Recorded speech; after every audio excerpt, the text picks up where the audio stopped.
Sorry, just making sure this is working. Okay, yeah, looks like it is. Do a little test message, make sure that works. Yeah, okay, cool. The hell is that? Sorry, I got a message on Twitch. So today it's gonna be maybe a big deal of a day. I kind of went through last night and came up with a few different things I wanted to do. I'm gonna do a couple of quality of life things before we get into the actual dungeon generation stuff. So last time when we left off, we had this dungeon generating, and this is really cool. This works well, but the levels are a little bit boring. There's obviously nothing in them yet. And so I kind of wanted to go through and add some sort of content to these levels.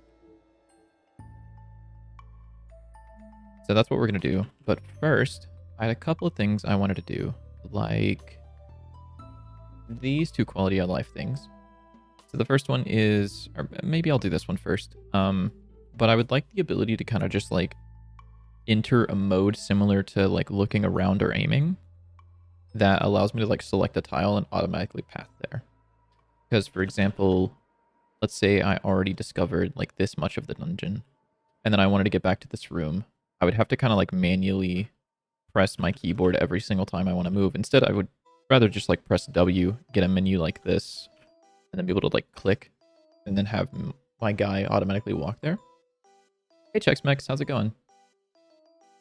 So I think that's the first thing I want to tackle, which unfortunately does mean we're going to have to add an A-star grid to the player. Fortunately, that doesn't seem like it's going to be a very big issue because I already have one on the enemy. So the enemy already has pathfinding using this thing. But hopefully this should be easy to do in the player. So I'll go ahead and start by giving the player an A-star grid. So var A star grid, A-star grid 2D. I guess I don't need to do, sorry, don't need that type in. I can just do that new on that. I think, yeah. And then we can do this in the player's ready function. So I don't think the level's going to change much, which is fine. So we can do that. I also noticed something. Hold on.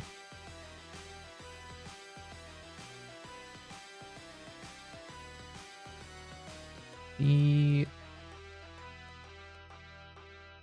didn't think it had a sight controller. It does. I guess it does, but it's not doing anything. That's a little funny, but not bad. Finishing up work soon. How about you? I'm doing good. I'm a little bit tired today. But hopefully I can get a decent bit of this work done because I have some really interesting ideas I'd like to try out in the game. So I'm actually gonna move this down because it doesn't need to be up here with this stuff. So we can update this, and then we need to create some sort of function that updates the player's pathfinding. I don't know.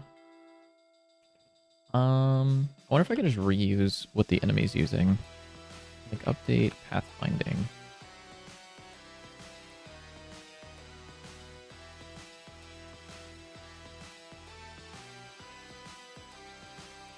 Honestly, I probably can.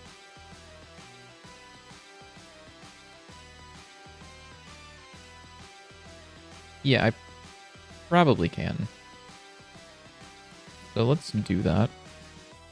So for the player, the first thing I'll do is I'll do an... Alright, I guess we don't need to update pathfinding all the time. We can kind of enter a mode first, so let's do that. Oh, howdy, it's Lukaisa. How's it going?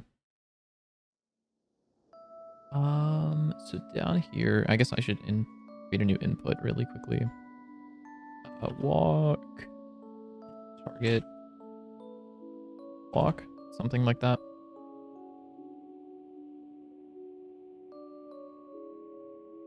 Godot, please. Is there... Oh yeah, the window's hiding. That's cool. And then... Where are you? So I have a thing that lets me open up GUIs, and it's this thing. So we'll do if input dot is action pressed target walk.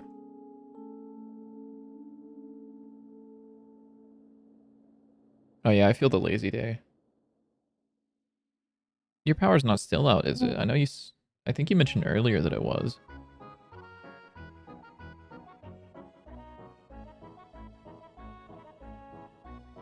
So target walk lets me... Okay, it's back. Nice. Because I imagine you'd be going absolutely insane if you didn't have the ability to play on the Minecraft server, which I'm assuming you're doing currently. And I think all I have to do now is I need to add a new aiming mode, which is walk. And then here... You're not playing on the Minecraft server? So like if I opened up the console right now and I checked to see if you were on the Minecraft server, it wouldn't show you in the Minecraft server. It doesn't? Okay, never mind. What the hell? I'm actually really surprised you're not on Minecraft right now. So aiming mode, current aiming mode is aiming mode dot walk.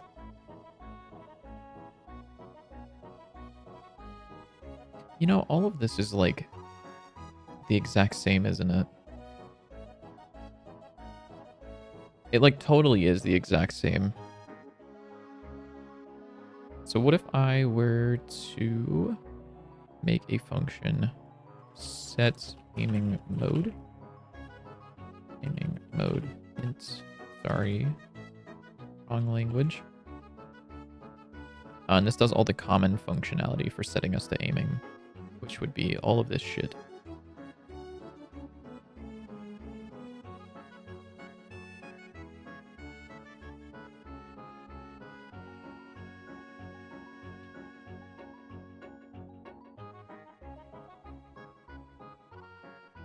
And then we can just do that here. To walk, return true.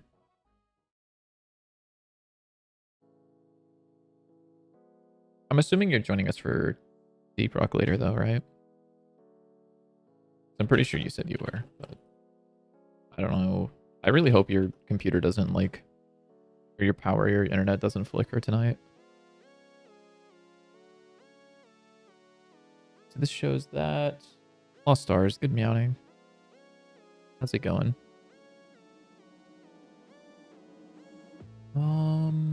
Let's see.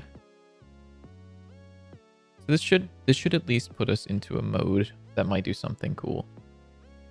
And it does. So why is that showing info? Target walk, aiming mode walk.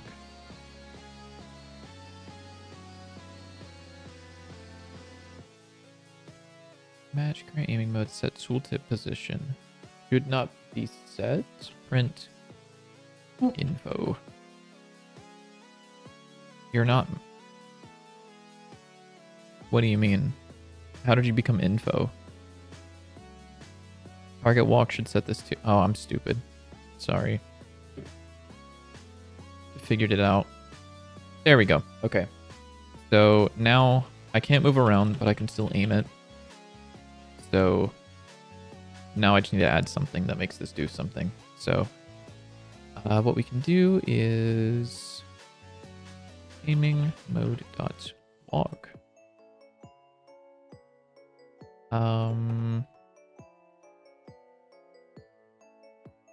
I guess I don't need to do anything here. What's the absolute worst part about Godot? Oh god. I can point you to my rant the other night that I had about the core of the engine. There's a... yeah, fuck it, I'll pull it up. You know what? You've asked the question to the right person. I can tell you about the worst part of Godot. Right here, right now. Which is that the core of the engine has mistakes. Some disgusting mistakes, some messed up mistakes. Let me open this up in...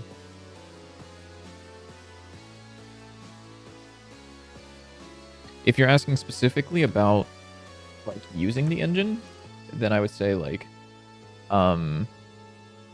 probably, I don't know, I would say UI is difficult to learn, but it's not exactly the worst thing. Probably 3D, honestly. I think 3D has too many issues with it. So here is this part of Godot.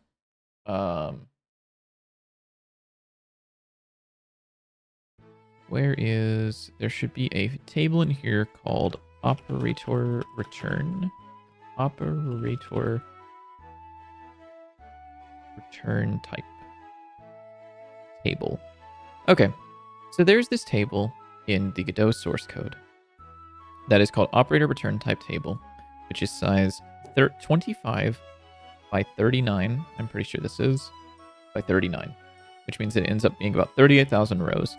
And what this is whenever you do something like vector2 times vector2, it will look inside of this table for operator multiply, type vector2, and type vector2 to get the return type and execute the operation. And the most disgusting part about this is that all of the rows inside of this table have to be manually defined. So if we want to find the row for op multiply, variant vector2, variant vector2, that is this entry, which corresponds to this class, which corresponds to this function. So whenever you do a vector2 times vector2, it has to look at this table. And the type system variants are the most disgusting thing in the engine by far. By far.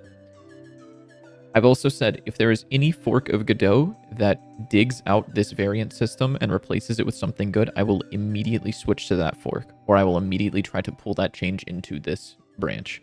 But one of the most disgusting parts about this, even though all of these rows are manually defined, there's only about 800 rows here. So you can see I'm on line like 1000. Up at the top of this is about line 800, or about line 200. So it's about 800 rows of manually defined variants out of 38,000 that have been allocated, which means that only about 2% of this table, 2% of this table is utilized. Everything else is empty space that is wasted. A lot of it wouldn't make sense. You would never do a string times like a matrix. That just doesn't make sense. You would never do like a float times an array. I mean, you would do it. You might want to do that. You probably don't. But like, you take any of these types, and there's an operator like that corresponds to doing it with any other type. So like a callable times like a plane is in there. That is the worst part of the engine, and I hate it. And I will never forgive them until it's fixed. I don't know. I mean, it was made 11 years ago. As you can see, Godot is open source. This was made 11 years ago. Maybe more, but tech debt pretty much. Because whenever it's like, when you only have like 6 variant types and like 4 operators, 6 times 6 is 36, times 4 is like 154, something like 144 maybe.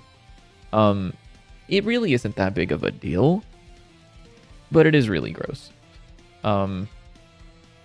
Whenever it turns out to be 29 different operators and 40 different variant types. That's also why we don't have sets in Godot, is because someone wanted to add sets, and doing that would add about 2,000 extra rows onto this because it's a new variant type. So anyways, that is my least favorite part of... Yeah, you're so right, yeah. Yeah, Godot is open source. Let's go, Godot is open source. And then, where was it? It was on plane. Yeah, Godot is open source. Let's go, dude. You've open sourced one of the worst codes that I've ever read. A lot of the other engine's really good, though. But this specific part is like some of the worst code I've ever read. But what was I doing? Except aiming. Here we go. This is what I wanted. Aiming mode dot walk. Walk to target or set walk target. So we'll make a new function down here, wherever I feel like, down here. Func set walk target.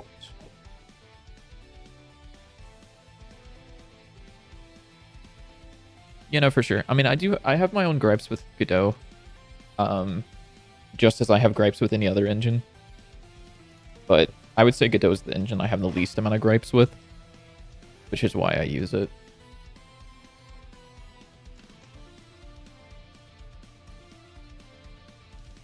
What do you mean by NVIDIA's code on your team?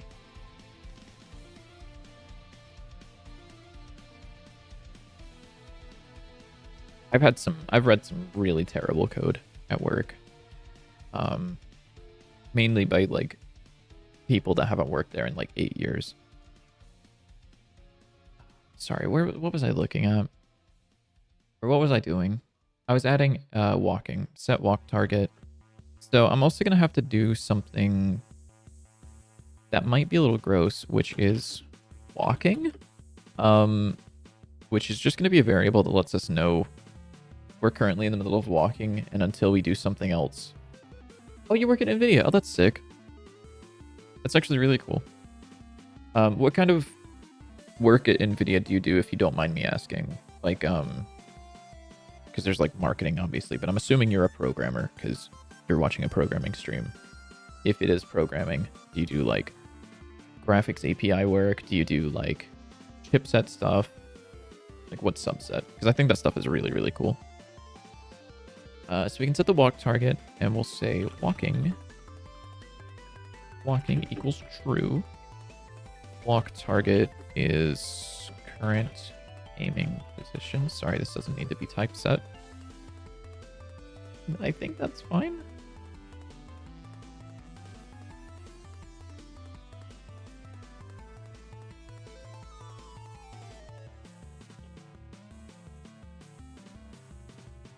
Oh, wait, no, this can't be... Vector 2's can't be null, right? I think. I guess it doesn't matter.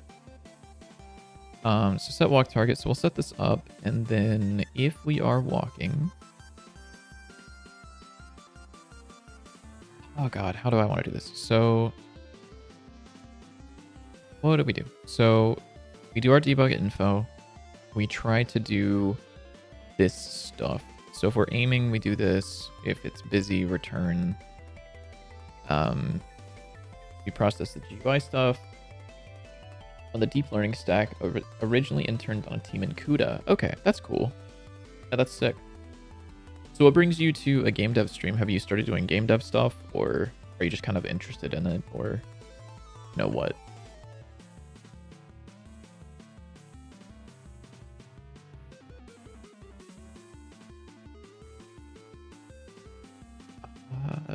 This code's gonna be a little gross, I won't lie.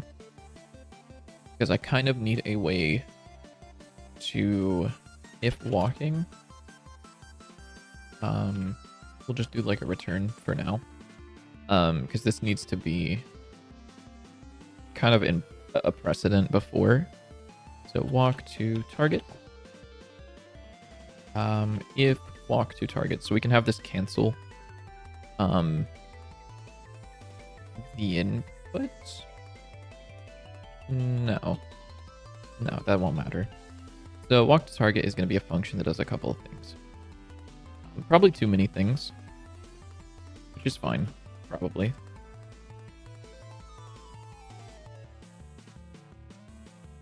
Try move to is probably what I'm going to end up using, I think. So walking target, or sorry, I'll need to do grid world dot update pathfinding, passing an a star grid. Sorry, passing in self and a star grid. So this will update our pathfinding, and then how do we do it for the enemy? The enemy has a thing that does this that I can kind of steal from.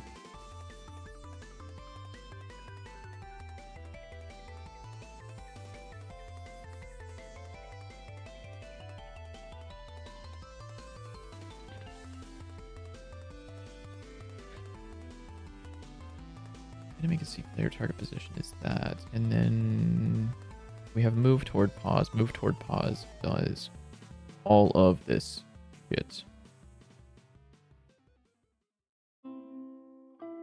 Oh, I've been in the super early stages of designing a CCG with my favorite mechanics from stuff like Hearthstone. CCG. Computer card game, I'm assuming, because you say Hearthstone Magic. It's been fun so far. It's nice to start a project from scratch. Landing on Godot after some research. The YouTube hit me up with your stream. Nice. That's really cool. I would recommend trying out the different engines for sure. Because they all have their pros and their cons. Like the big three mainly: Unity, Godot, Unreal. As well as you could try making your own engine depending on how much cool stuff you want to do. But yeah, no. Godot's really cool because it's free and open source. And I think it would fit well for a computer card game like that.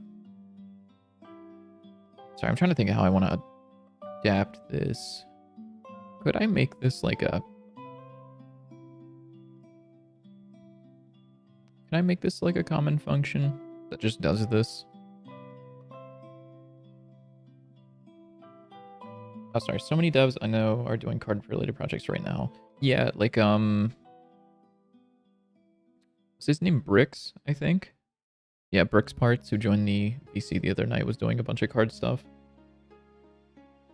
I don't know if I would say it's king for 2D. It is really, really good for 2D. And I really like the 2D engine. Okay, I'm going to do something really gross. I'm just going to copy this in. Because I cannot be asked to make this like a common function. So we can do this to get that from grid position to walk target.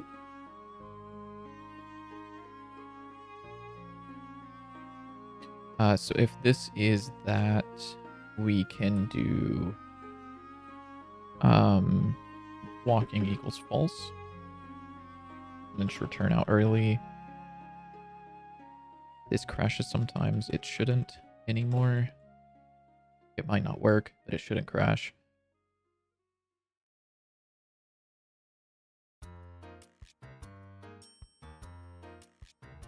Okay, then I think what I can do, and this might be a little gross, is I think I can just do try move to target direction. And then I can do grid world player input action. And this return a wait action or anything that isn't. So I can return. I guess it could return an empty action, but I think player input should handle that. Yeah. Cool. This might just work. It'd be really cool if this just works, by the way. I doubt it. It would be really, really cool if I could like go over here and press W and then click. Whoa! It like almost worked. That was almost sick. I don't know what... Oh! Why did it stop working? That was almost really cool.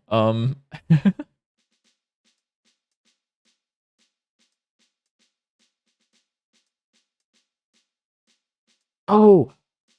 Got it. Okay, so the problem here... So the problem here is that it only moves whenever it gets input events because of the way I have it set up. So it's just going to sit there until I move my mouse, at which point it's going to keep going and then it's going to reach the target destination. Ah, okay. All right. We can say if... Yeah, okay. That's actually sick. I won't lie. I'm grinning from ear to ear right now. The fact that that worked first try was actually like insane. Um, you know, plus or minus a couple things. What's wrong with you? Oh, because you're, yeah, because equals isn't a defined operator for vector 2 and vector 2i. My fault.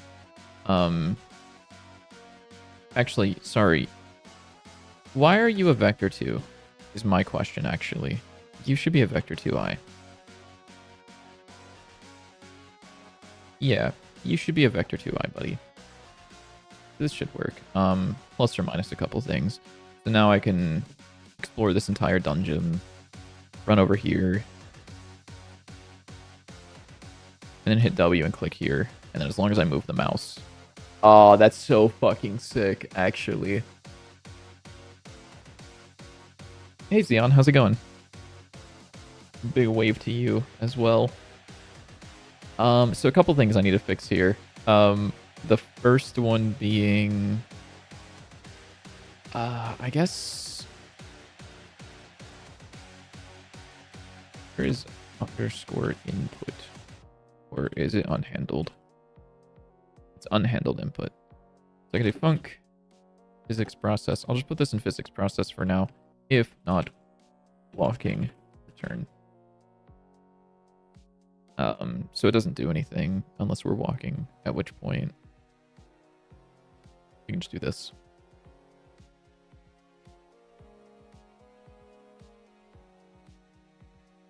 This might do a couple weird things, which is mainly fine. Oh, that looked weird. I didn't like that. I didn't like that at all. Because it does this... There's like a weird frame rate thing that it's doing, and I don't know what's up with that.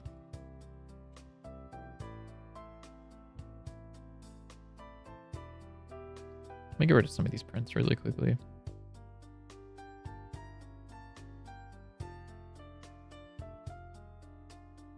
Thanks. I'm 2 weeks in learning Godot. I'm gonna just enjoy with people. Nice. What's your goal with Godot? What are you working on?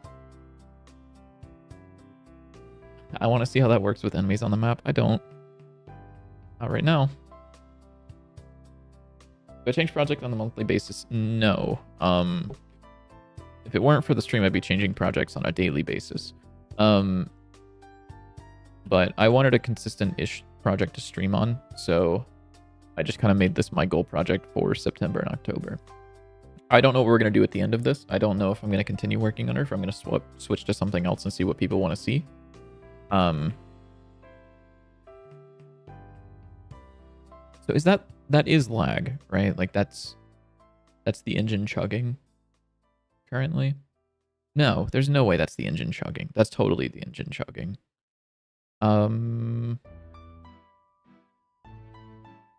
I wonder what would be my best way to do this.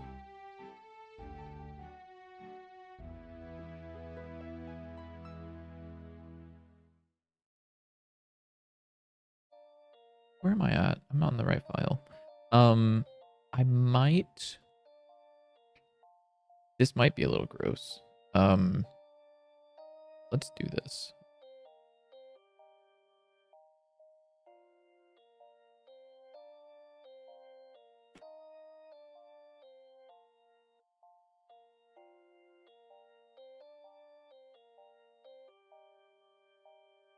So we can make a timer.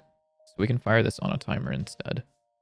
So we can say walk timer dot connect on walk timer timeout, which is not a function yet.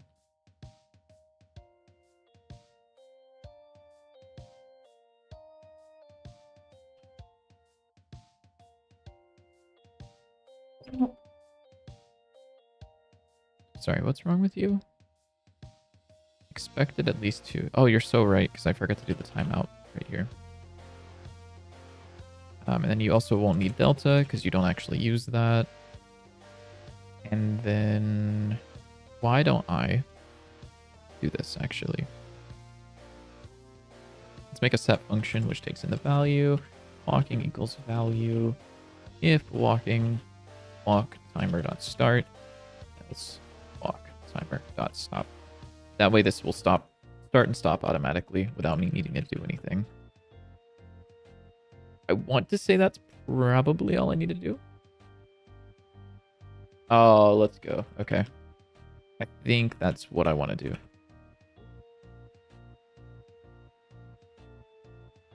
Maybe a little bit faster, but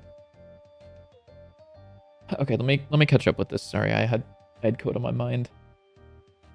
To make my dream game, I kind of got frustrated about some type of game not available on Android, so I'm gonna just make it so I can play with my friends. Nice, that is the end goal. That's like the best thing that you could do, I feel like.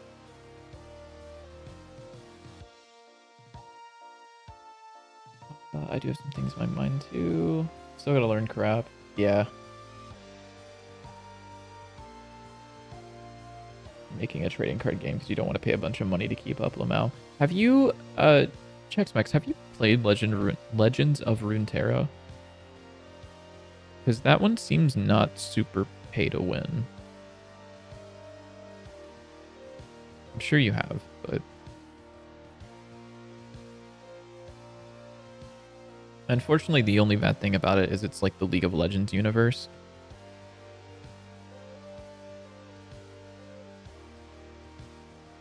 Yeah, I think... Yeah, I think this is what I want to do. This is like perfect, I feel like. What if I choose a tile that's like outside of the range? Yeah, cool.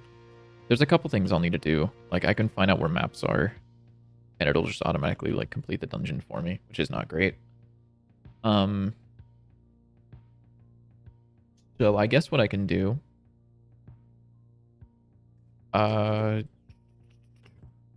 grid world, update pathfinding. I can include a variable here, which is include, what would it be? Include visible, I guess, or only visible.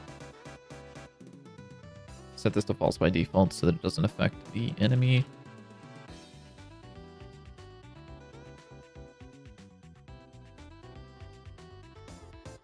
And then here I can say true. So I only want to see the visible tiles. So for example, if cell.invision, continue. I think that should work. I used to actually, unfortunately, they've stopped releasing PvP expansions. It's really, is it only solo being supported? I didn't know that. I just know that I picked it up with a friend, like a couple weeks back, I want to say, and we had a really good time with it. Oh shit, that's kind of cool. Hey buddy, I can't stop him from doing that.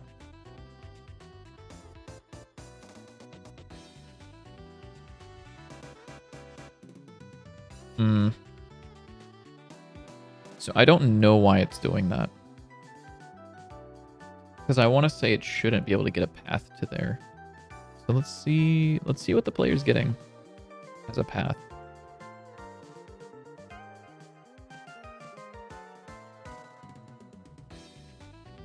So from what I saw, I can do that by just like clicking on a corner where there's actually no path available, just like here.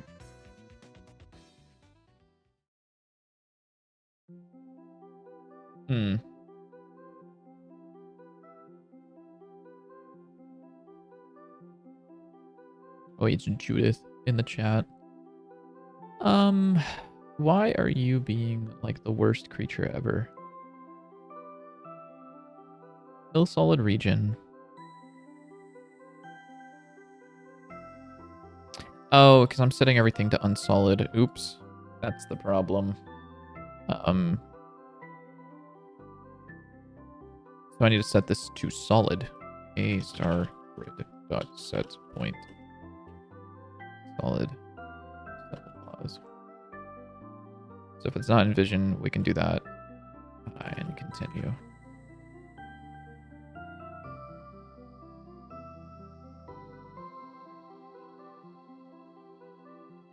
So if we want to check only for visible ones, we can set that to true and then go to the next tile because we don't even care what's on it. And I think that should do it? Question mark. Hmm. No. Okay, that does it. Looks like. So if I try to walk it anywhere that's out of vision, that doesn't work. But if I choose somewhere that's in vision, oh, sorry, no, that doesn't work. Shit. I guess it would not be in vision. It's there's another variable that I don't remember the name of. Is it discovered? In vision and displayed. Why did I call it displayed, by the way? Set player visible.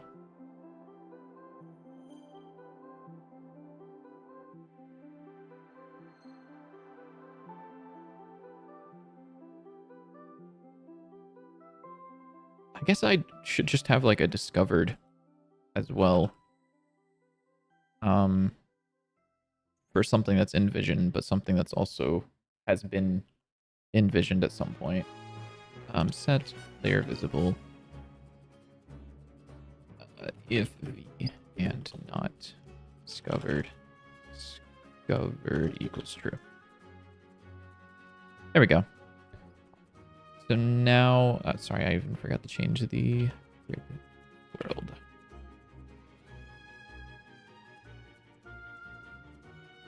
Only visible cell discovered.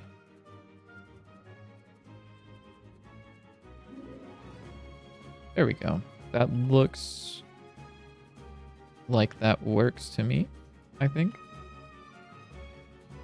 Yeah, stick. That actually works like really, really well.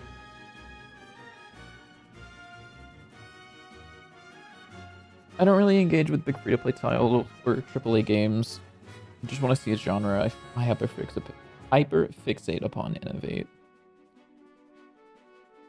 Yeah. Yeah. I don't know. AAA games have really not felt good for a long time, I feel like. They're kind of just like stinky a little bit.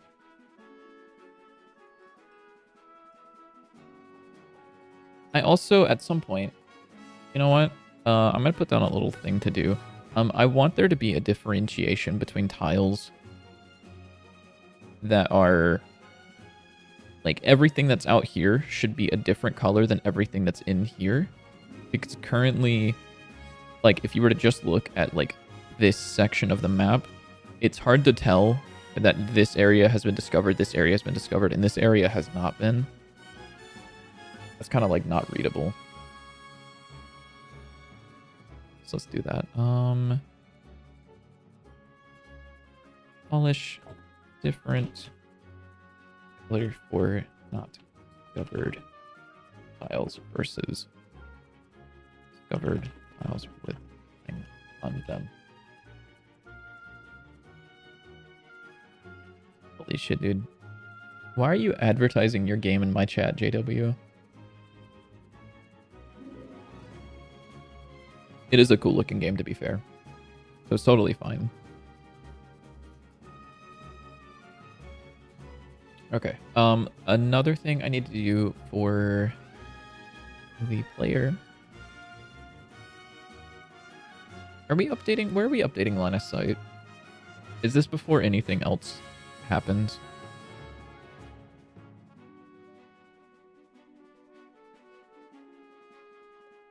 Wait, what? Am I not updating sight anywhere else?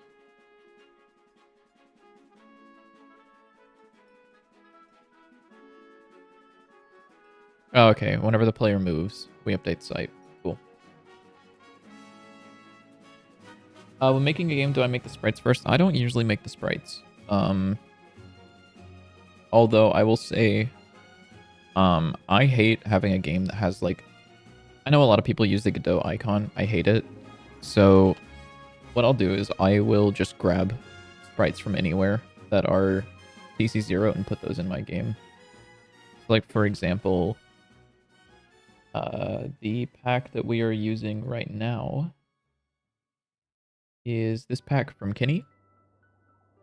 So I usually just grab some sort of asset pack to put something into the game that isn't the Godot icon, because I hate it. But it does help a lot to have some sort of visual on screen, for sure. Because just having, like, boxes and, like, placeholder whatevers, like, it demotivates me so bad as a developer. Why are you upset? Very low timer weights may behave in significantly different ways depending on the rendered or physics. No, I don't care, actually, believe it or not.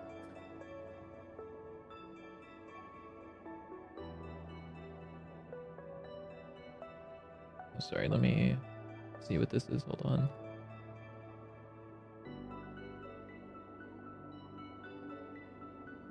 Okay. So I'm updating site every single frame. I think what I would like to do, and this feels maybe a little bit wasteful, is to just see...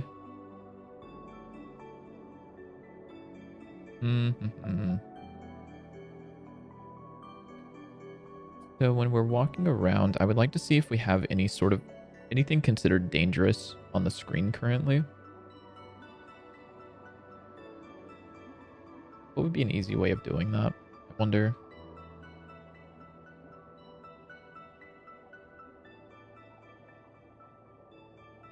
I guess I could just do,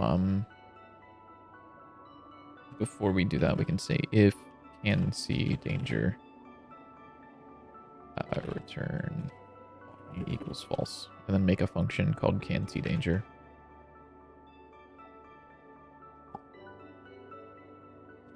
And all this has to do is it will just loop through all the visible tiles, which should just be site controller dot visible tiles, or tile in this. You can say cell grid cell equals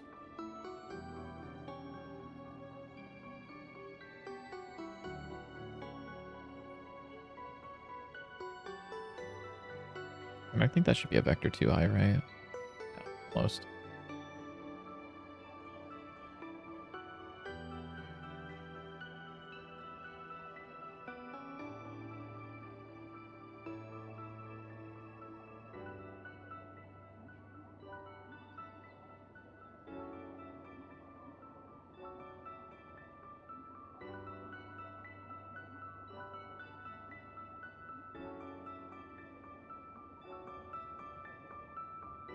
Okay, then I think that should work. So, for example, if I were to do... I think I have a testing world still with enemies. I do. Is it feasible to make a city like Islanders, or... I don't know what that is. A city like Islanders. Hold on. Or... Dwarf Romantic? Let me see what this is.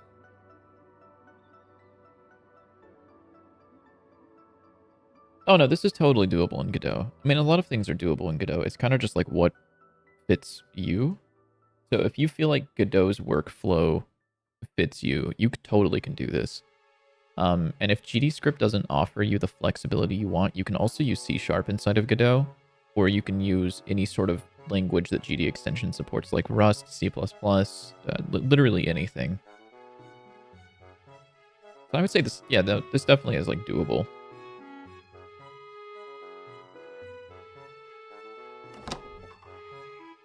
So I think right now what should happen is whenever I press walk, I should stop walking the second I see the enemy. And I did. Oh, look at that, dude. We have auto walk.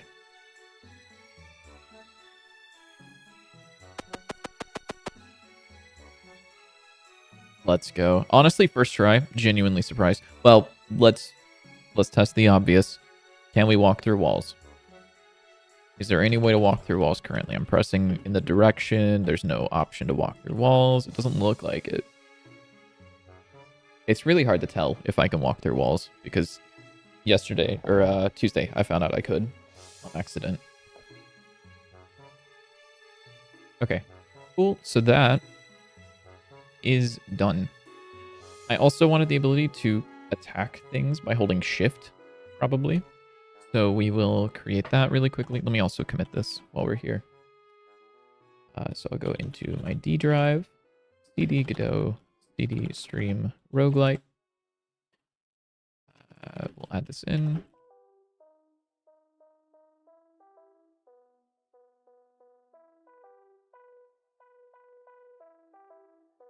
Cool. So that should build in the background. We can pull that up in a minute, just to make sure that works on the web browser. So now let's do this attack move thing. So attack modifier, which will just be shift. I think this one should be a really quick one. It should be process auto actions. Let's see. Try move to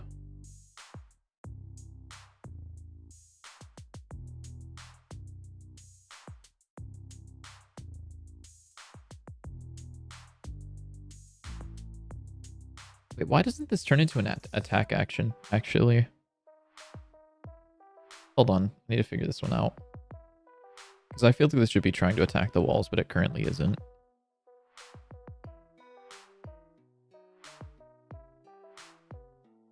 Oh, because there's no character. I see.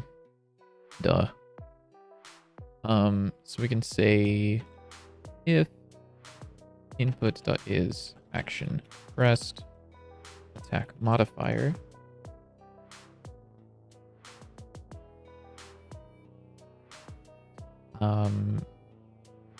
then I guess I would also like to see if there's anything that can be attacked in that cell.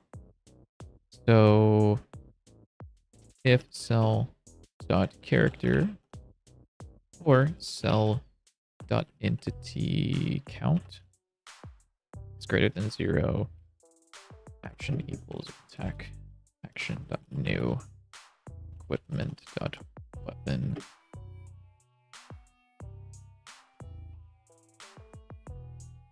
Oh, I guess var entity. I want to say I can do this. I don't know if Godot lets me do this actually.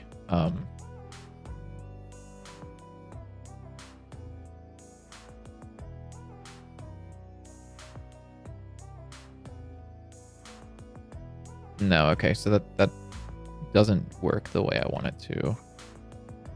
If not entity is equal to cell, do I get entities? And then the first item, and then if there's an entity, we'll do the attack action. And then we can simply return that. I guess we can just do this. Sorry. What are your suggestions for procedural descriptions making a text-based adventure with roguelike elements? I don't know. There was a thing that I saw, and I can pull this up as well. There's this guy on YouTube who does game development stuff in Unity and does like really, really cool stuff. Called Sebastian Legue. And he made an idea generator at some point. Oh, shit, sorry, audio. So he made this video. Also, hey G8, how's it going? So he did this thing where it would have these different characters and like different fill-in like ideas, so that whenever he generated his ideas, it would first start by filling in these like template strings, and then it would go through and it would replace each of these with a different thing, which could have its own template streams, and you kind of keep going through that until it's done. I don't know exactly how detailed you're looking to get, or if you just want flavor text. If you just want flavor text, this is fine. If you want like actual systems, I'm not sure how you would do this for a procedural thing, other than making a template string and then having it fill in its own parameters and then using that elsewhere outside of just the string.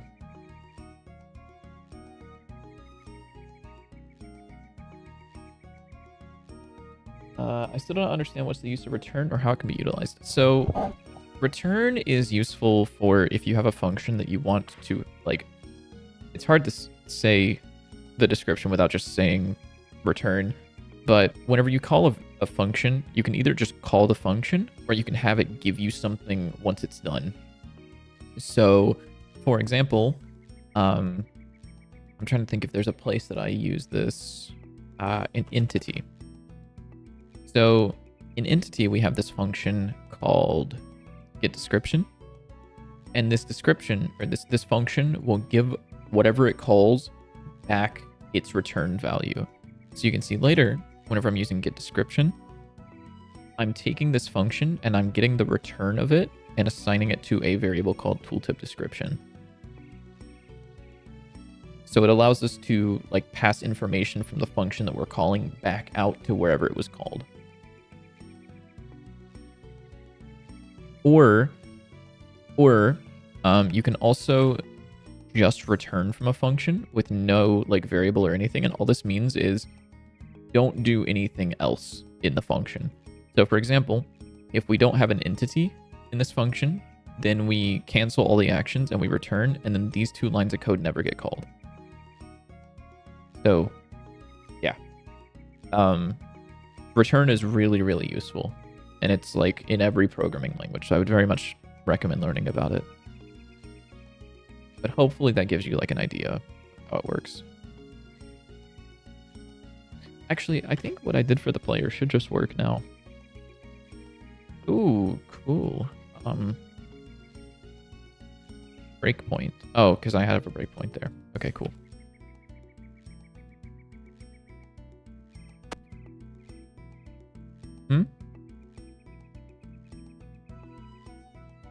I don't understand. It like...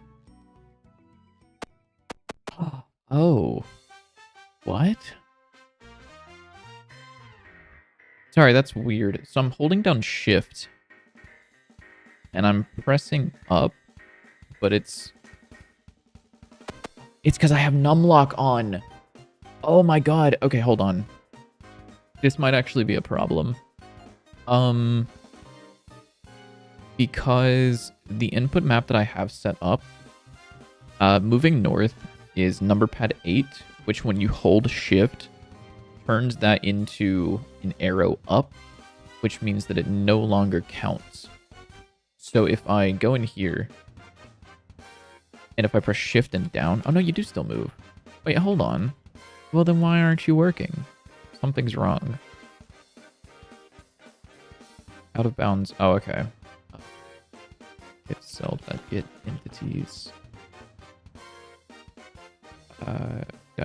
Get entity count is greater than 0. I guess. Sure, dude. Whatever.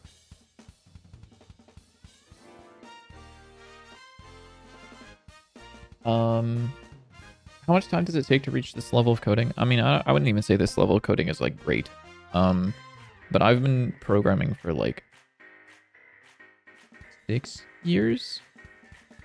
And there's still a lot of things that I'm definitely getting wrong, and I'm also just doing things in a gross way because I need to get them to work quickly. Okay, so there's a small problem, which is that shift cannot be my attack modifier, which like really feels wrong. But I feel like it should be able to. If I press shift while I'm holding up, I can attack. That's not what I want.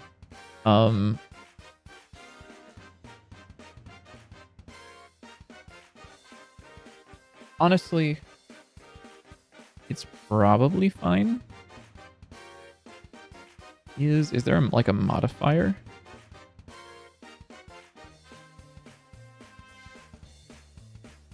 No, there's not. We'll just leave this for now. I've got it like halfway working enough. But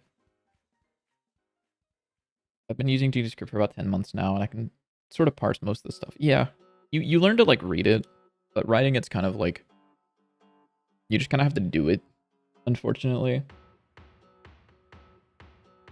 I do also upload tutorials, yeah. not specifically on how to write GD script, but more of like programming principles. If you wanted a video about specifically GD script, let's find it. You can go to this amazing channel called Brackies, and he has a video about how GD script works. And he goes over like the syntax, how everything kind of works, all the way up to like pretty much everything you need to know. And you will probably need to watch this video multiple times. You will not pick up everything in one go. But this is how I would, yeah. There's also, yeah, you're right. Also learning GD script from zero, which is by GD Quest. So if I pull GD Quest, GD script, GD Quest has this website where you can learn GD script from zero, and they have their own thing where you have a bunch of different lessons, and you have your own thing that you can do. I would also recommend both of those. But yeah, don't drown yourself. Don't worry super much about getting everything right. Focus on the basics, and then if you want to learn a specific thing, come back to this video, come back to the GD script resource, or go to the docs or something and look up that specific thing. Don't try to take all of this in. Kind of figure out a couple things, go and experiment with it in Godot, and you're like, okay, well, how do if statements work? And you go here and you go, okay, well, if statements. And you watch this section on if statements. That's what I would recommend.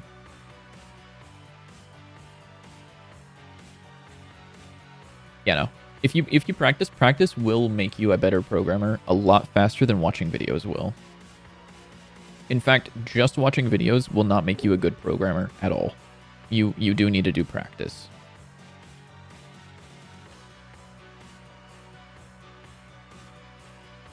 So okay. I'm gonna call this good for now. I have the ability to do an attack. It's really weird. If I press in a direction and hold it and then I tap shift, I'll attack, which isn't terrific, but I think that's fine. Let's do a couple of cool things now, which is dungeon rooms. So oh, sorry, hold on. Let me catch up with chat just a little bit. There is tutorial hell. You don't want to do that. Tutorials are really nice for learning specific things. But if you do only tutorials, you could end up getting stuck and just watching everything and not actually doing anything. Also, it has its flaws, but if you go to the docs has pretty much everything about GD script you'll need as well. So if videos don't work for you, you can go to the docs and you can look up anything and everything. For example, our statement about if statements, if I'm curious, I'm sure I can type an if statement. I guess I can't. I'm sure it's talked about somewhere in here. There's an if statement, but I don't know if they go into how it works. I'm sure they do.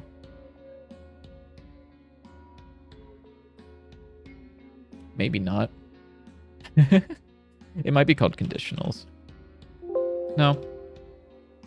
Oh, here it is. If, else, elif. So yeah, I would recommend that.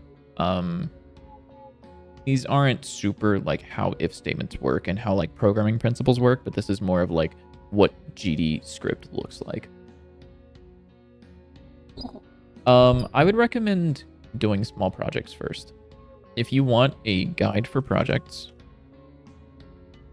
there's this thing. It's an amazing thing that I've talked about a few times. It's called the 20 game challenge. You will not make your first game your dream game. Like, just straight up, you won't. Not to say that you have to publish any of these games, but there is this challenge called the 20 game challenge, which starts with something simple. So you can choose either Pong or Flappy Bird.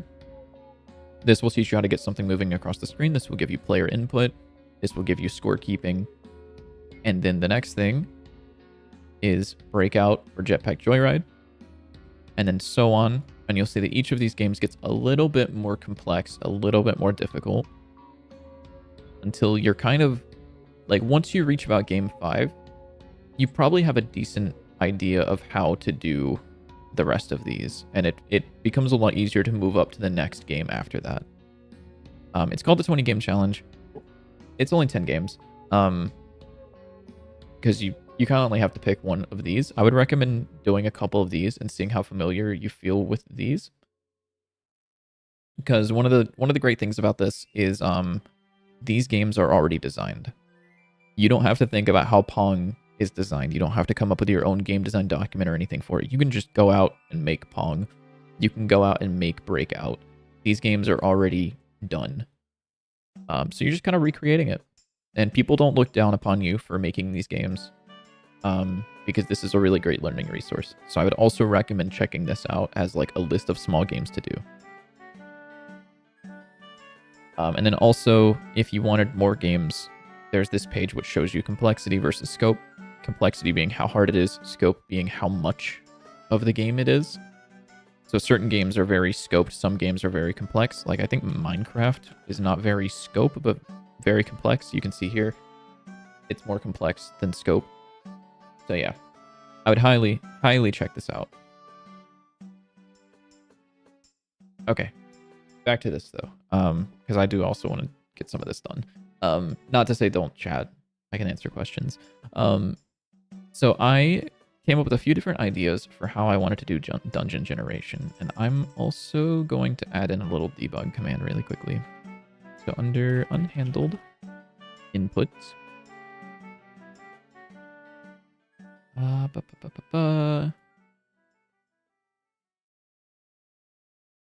where is if input dot is action pressed debug info or C in grid world like get cells, or sorry, not get cells, cells.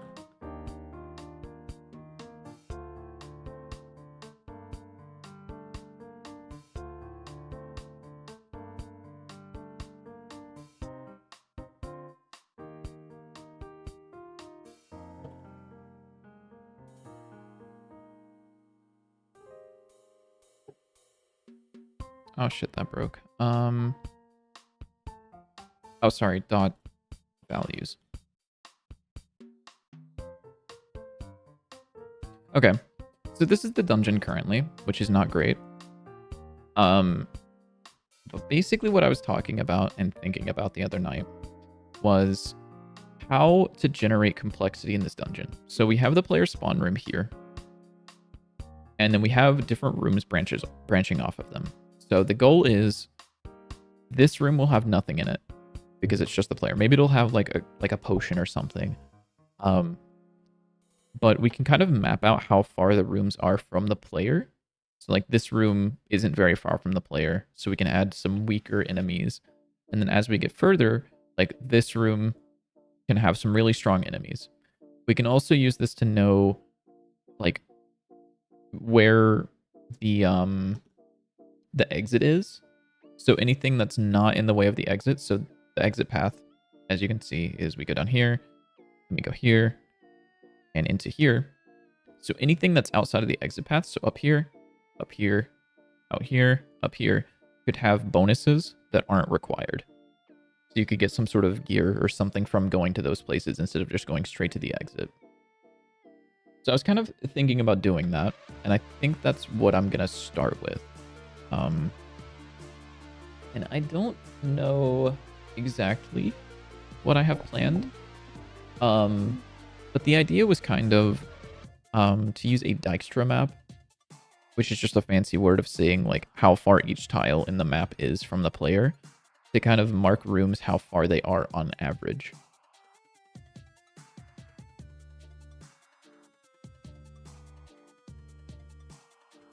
I also want to spawn locked rooms because currently every room is open in the world. Let me open this back up. You're gonna get flashbanged again. So every room is kind of open and there's no locked doors. I also don't know what's up with this or why this is breaking, but it is. So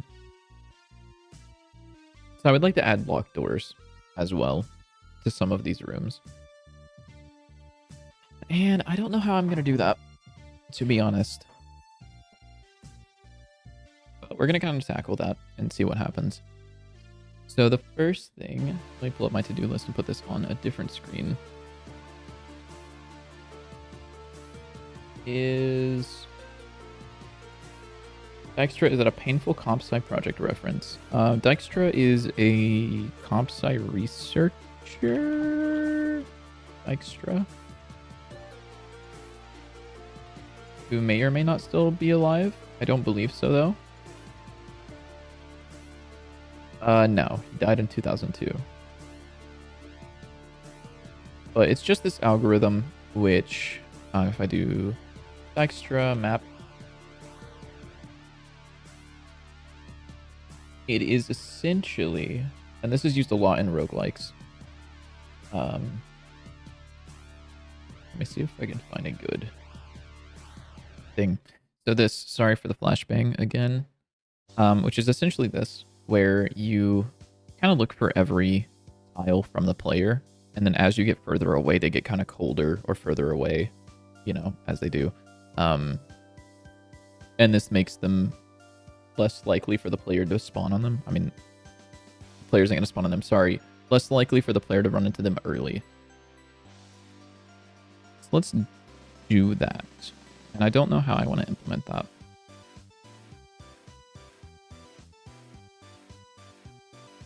You're in your dumb and silly era.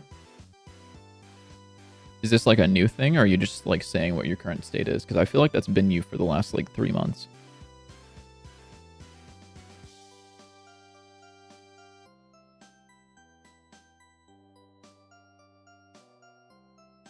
But it's not a bad thing. Being dumb and silly is like half the server. That's literally the entire fucking server. You know, the second that like I get in Deep Rock Galactic, it's gonna be dumb and silly era for me too. Like, you know, that's just how it is.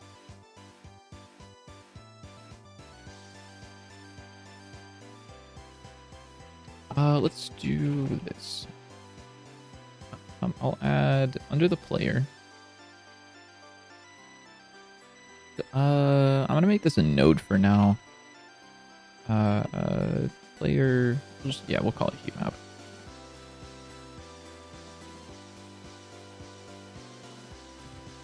Sorry, people in chat are being really funny right now. So we'll do this. So extends node. We'll say player equals get owner.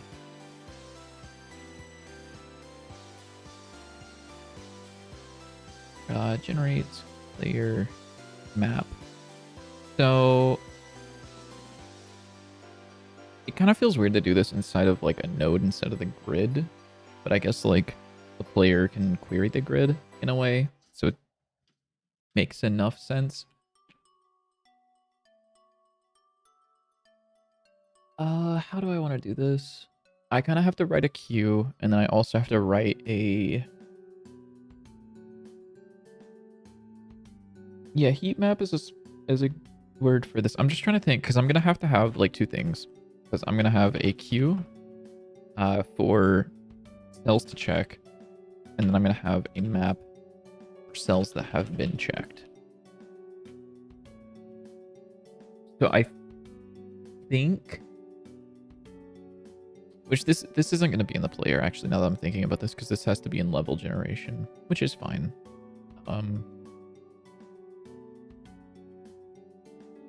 But I think just writing this for now will be good. So cells to check,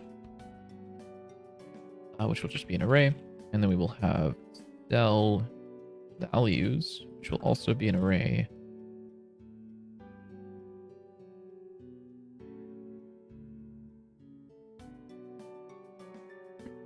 Will this be an array?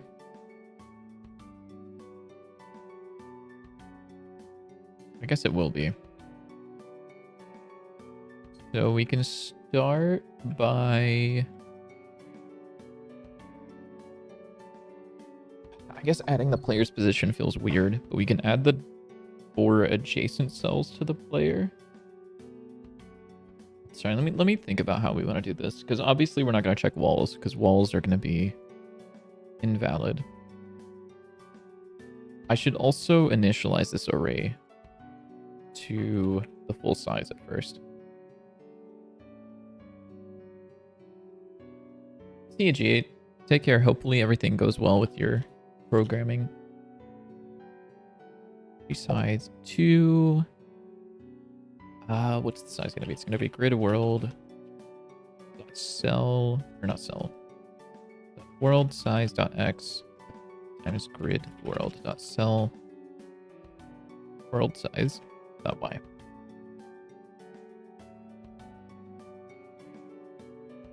So we can start these off by all being -1, which just means that we haven't checked anything. Then we can set the players on func hit index from vector to I.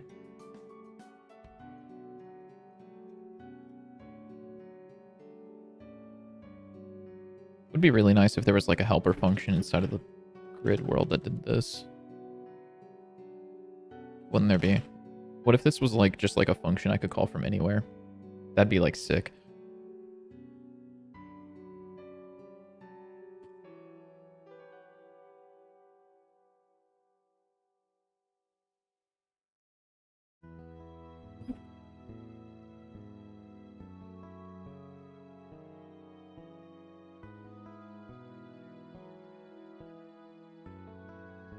Cool, okay.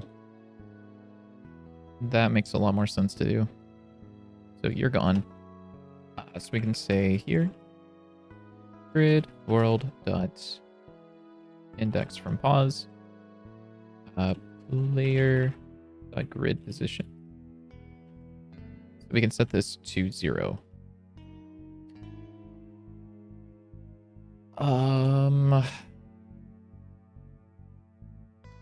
Then I guess there's not cells to check exactly. It's not called, this wouldn't be like accurate, but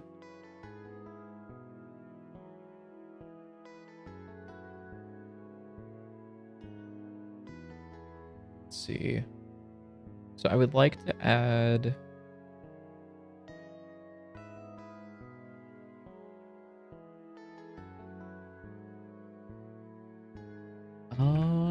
how do I want to do this?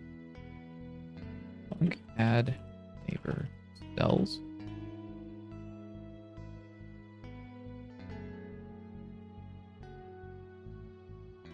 So what this will do is we will check the 4 neighboring cells. If they haven't been checked, if they aren't a solid tile, and if they... Actually, those might be the only 2 queries. We'll add those to the array, at which point we will assign all of them a value. There might be a better way to write this. There almost certainly is, but we'll start with that. So we can say var directions. Actually, I might have an array already for that. Direction dot direction vectors. I totally do. Catch y'all next time, and in Discord, have fun when writing. Good luck, Xeon. Take care. Best of luck on you for your game development journey. But we are in the Discord. If you're in the Discord, everyone there is pretty helpful, regardless of like skill level. So for each direction in the direction vector, what we can do is we can say test pause is equal to pause plus direction if test pause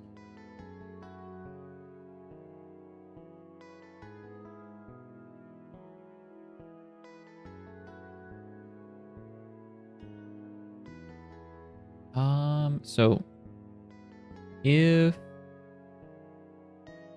cell values sub grid world get index from position.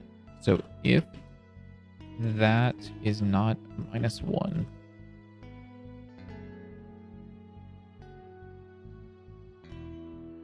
Then we will add it to cells to check.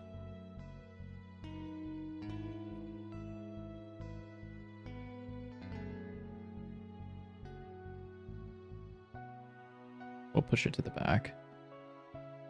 It's my favorite thing about Obsidian. I just started using it and I really love it. Honestly, I don't know. I haven't used Obsidian much. This is like literally the only thing that I've used Obsidian-wise. Is just like, it's a really nice to-do list. And I really like being able to just like quickly make a folder for today's stream, set up a file called goals, and then just like start writing a to-do list. I really have not used like 90% of the functionality of the damn app.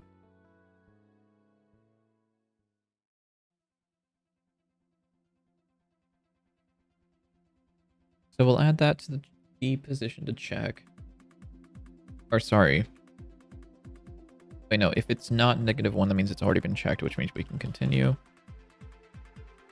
And then we would like to see if grid world or var cell grid cell is equal to grid world dot get cell at test position. If cell dot blocks movement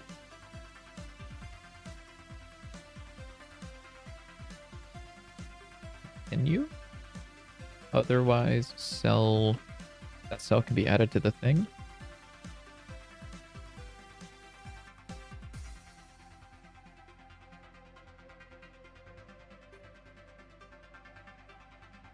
And that would be cell values, cells to check, push back, test pause.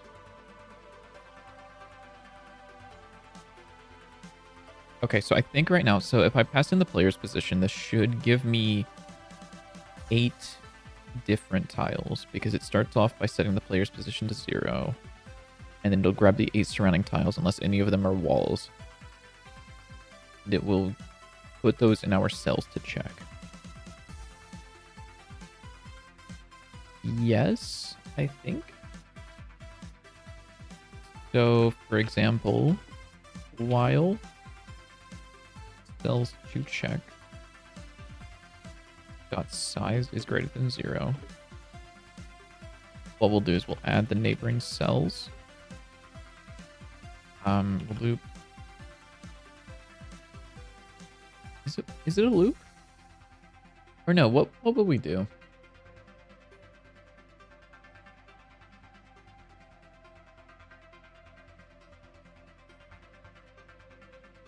Luke, guys, did you send like a video or something? Because I don't see a video in the chat.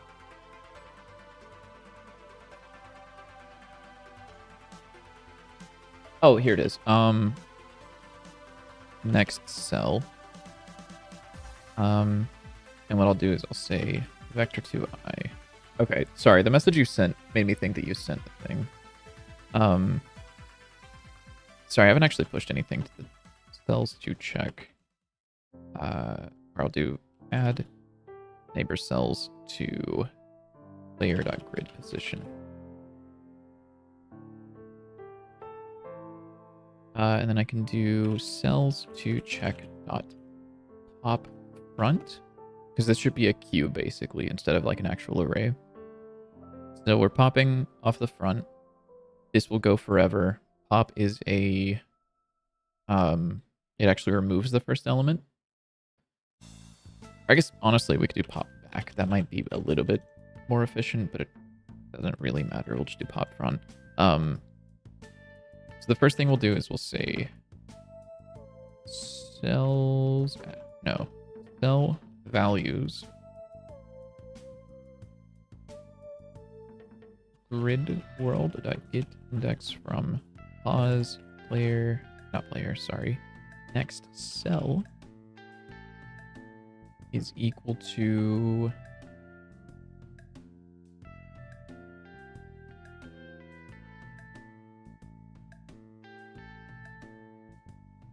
Okay, now hold on. Sorry, the way I'm writing this might not be great.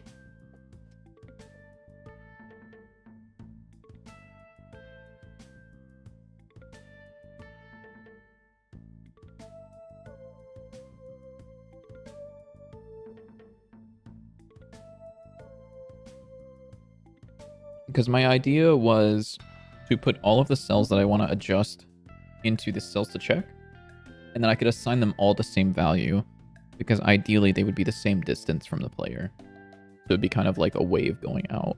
But I don't think that currently is going to work with a while loop.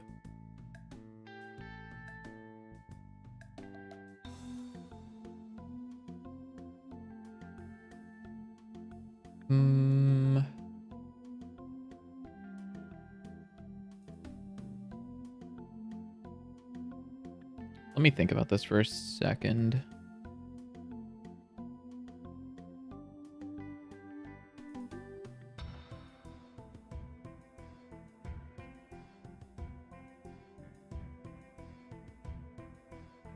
Because ideally, I would like to loop through everything that's in cells to check in one loop, and then add all of the neighboring cells from that inside of it. So I guess I could do that actually. For cell in cells to check dot size, or this.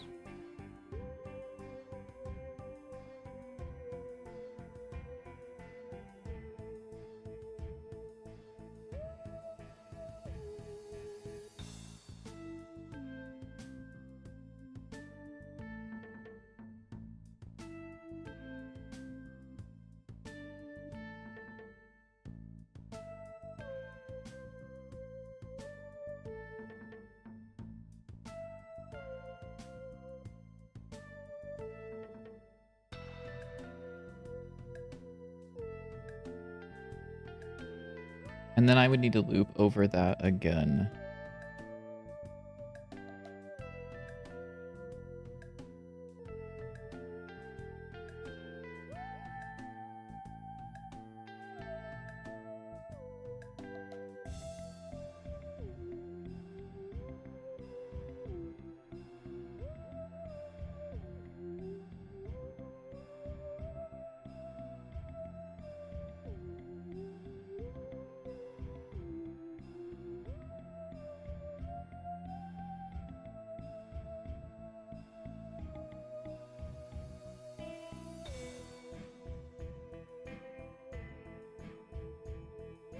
Okay, does this do I want it to? So, sorry, there's something wrong here. This needs to be a vector 2i. So what this should do is, if we have cells to check, we'll loop over all of the ones that are currently there, assign them their heat value. We'll increment the heat value, so the next time if we end up having more, we'll assign a higher heat value. Then, I don't know if this is a signed at compile time, but we'll say cell count or current count. I don't know if this is checked every iteration of the loop, so we'll instead do this. So we'll go through and we'll pop out all of the cells from the current iteration, which is what pop front will do. So it'll remove all of them from the array one by one, and then it'll add all the neighbors of that cell to the end of the array. So it should end up just doing that. Unexpected statement found indent. Oh yeah, because I accidentally hit tab. I want to say that's it. Let's do this. Layer heat map. And then under, do I have debug info? I do. Here, heat map dot generate map. Sorry, generate layer map. And then we'll need to print all of this out somehow. Which will just be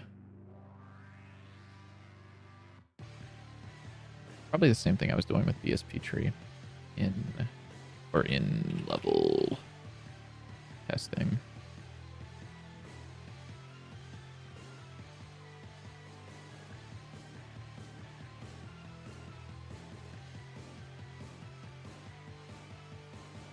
do this really, really quickly.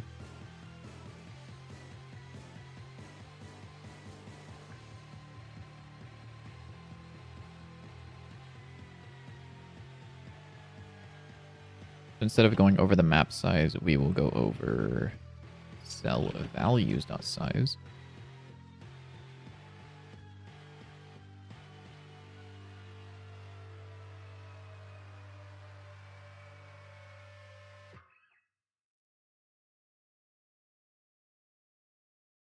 And then we can do something like so this should return an int. I guess we can just do like divide by 10 and then output string plus equals val, because something should there should be basically nothing above 100, I think. Then we can just print output string. Yes, maybe, potentially. Oh, cool. Oh, okay. That's actually really interesting that the issue ended up being the string. I was expecting something to crash and burn a lot harder than that. Ah, okay. There's where it is. Out of bounds index 1920. Why? Get index from pause. There's an issue here then. Which shouldn't be a thing. Hold on. Maybe that's... No, that shouldn't be the issue. Hold on. Hold on.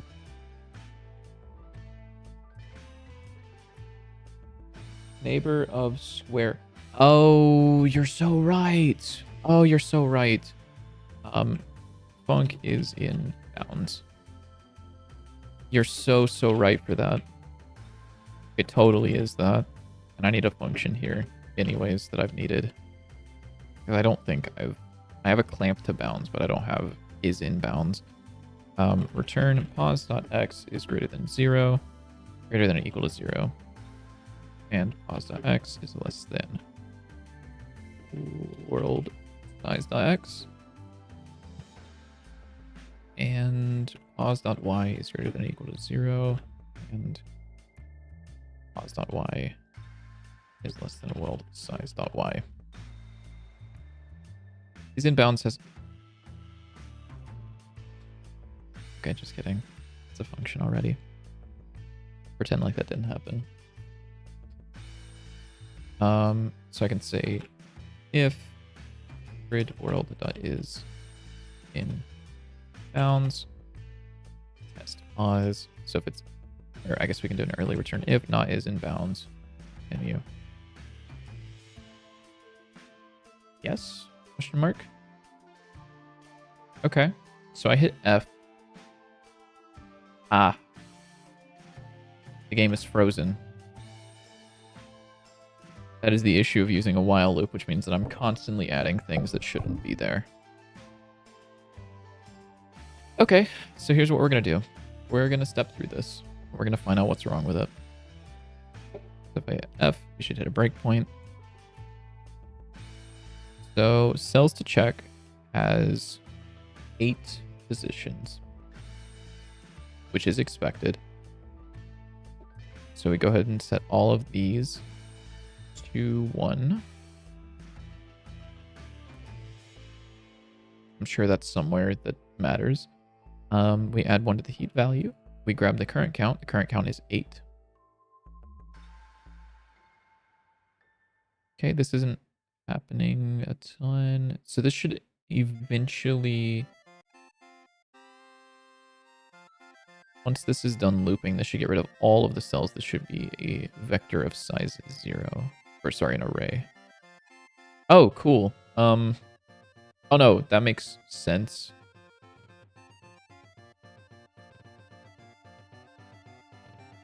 Yeah, sorry, I needed to check something before I did that. I forgot I'm growing it with every iteration. Oh, you know what else I'm not doing?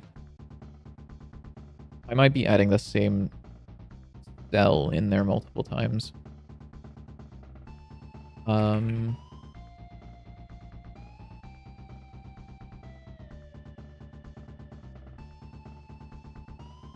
so we can see if cells to check dot has test pause continue. So that will run multiple times. So we should... What is the math on that? It should go from 8 neighbors. So here we can actually count this before we do anything. It should be like 14, I think is the number. So we have these 8 neighbors, which goes up to 1, 2, 3, 4, 5. 1, 2, 3, 4, 5. That's 10, 11, 12, 13, 14, 15, 16. So 16 neighbors is what we should have at the end of the second loop, the second iteration.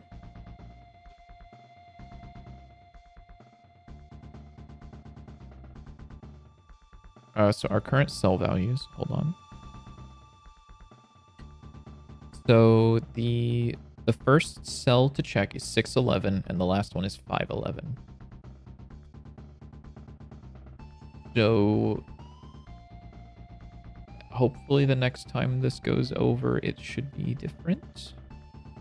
4, 5, 6, 7, 8. So that was the last time. So there should be 24 now. Or sorry, not 24. There should be 16. That looks almost...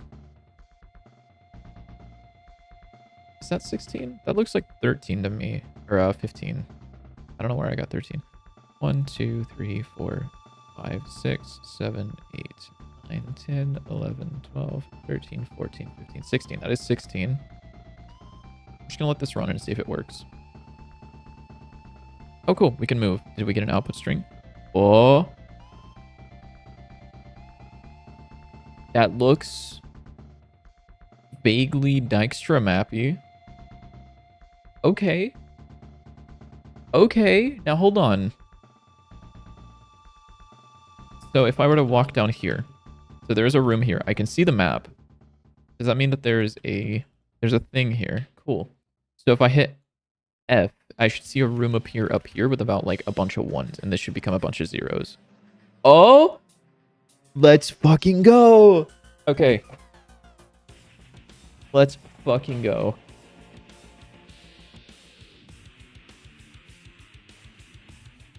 That's a Dijkstra map. That is a Dijkstra map.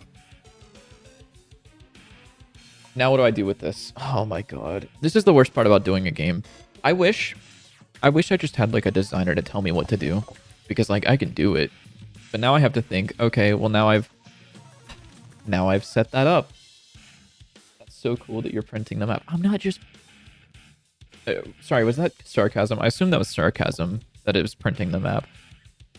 But now that I think about it, it actually might just be like a cool thing that I'm printing the map. Because I did that the other night. I don't know if you were there for that.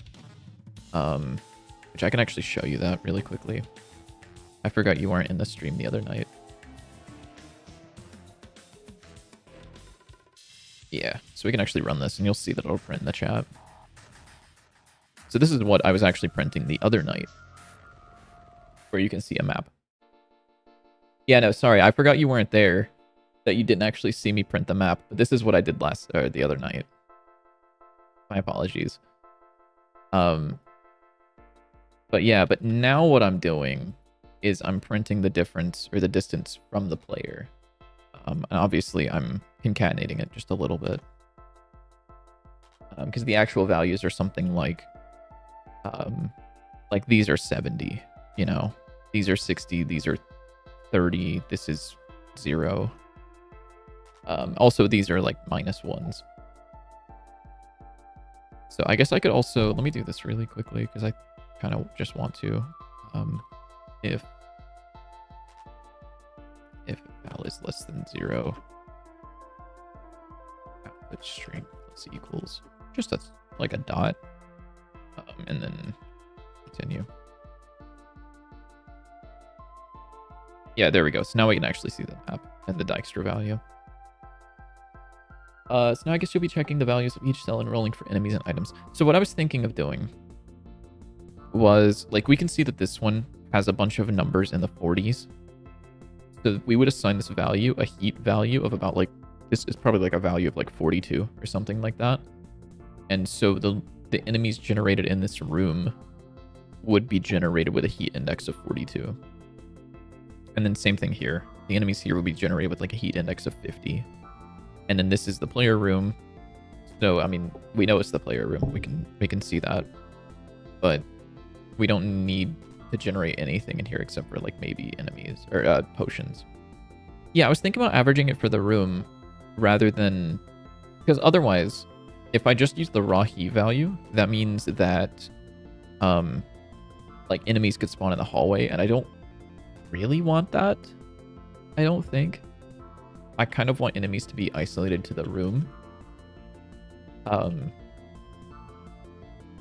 Also, I would like to... I'm also going to change it. The room that gets picked as the staircase room is kind of arbitrary. I think I want it to be like a high heat value room, or like somewhere far away from the player. So let's do this now.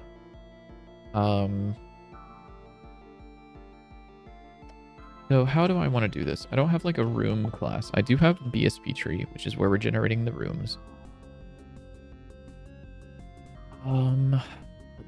Let's see.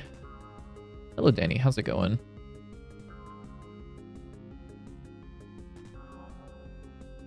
So we generate the rooms. The rooms currently are just like rect 2s, which is not the best. Maybe it's fine. Where are we generating this at? So we're calling generate somewhere, which is in level testing. So I guess... Oh, there's a cat. Come on, cat. Come on. Hi. Okay, and if the code wasn't going slow enough before, it's going to go much slower now because we have a cat in the lab. So let's go to level testing. Callie has arrived. Callie is so happy to be here. Her feetsies are so cold right now because it's so cold outside, and she's been sitting on the windowsill.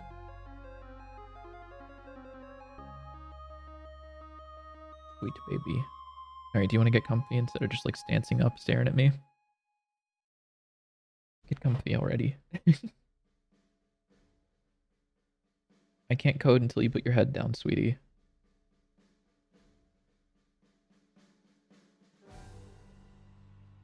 Okay, I guess we're gonna try to work around that.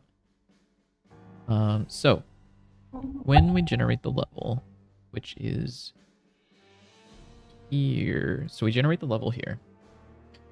What I would like to do, and I can do this here under level testing, I'm gonna add a player heat map, like so. So heat map. And this is going to need to have a little bit of a difference. So instead of generate heat map, starting position pause, or start not pause, vector 2i. And instead of referencing the player grid position, we can use starting pause.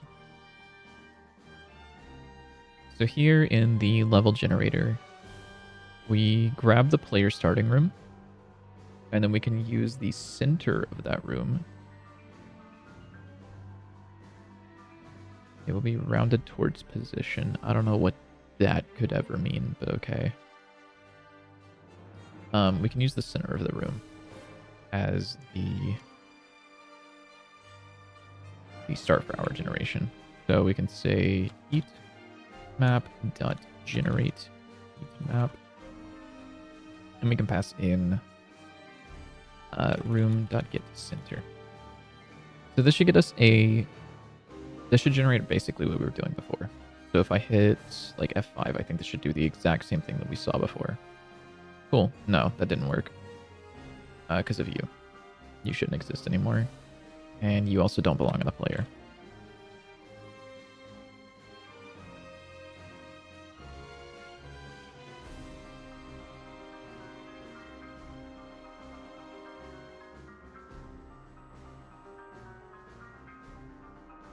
Except this should do it the second we start the level. Cool. Okay, so we still have our heat map. Hi, Callie. What's up? Why'd you do that? Sorry, she just shot her head up as if she like heard something scary, but like literally nothing's happening in the house right now. So inside of the level, do we have a list of rooms anywhere by chance? I think I do. Get first room. I don't. But what I can do is, I guess these leaves can be our rooms, kind of.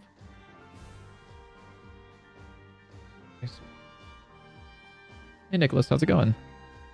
We're doing some more random generation stuff today. So var average heat can be an int. And then what I can do is I can say heat map, or not heat map, level.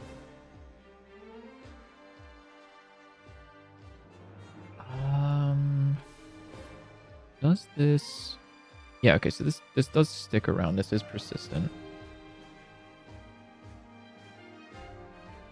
What's my general idea for when something should be a node, resource, or just a ref counted object? I've been struggling to understand because the docs say performance, but not much else.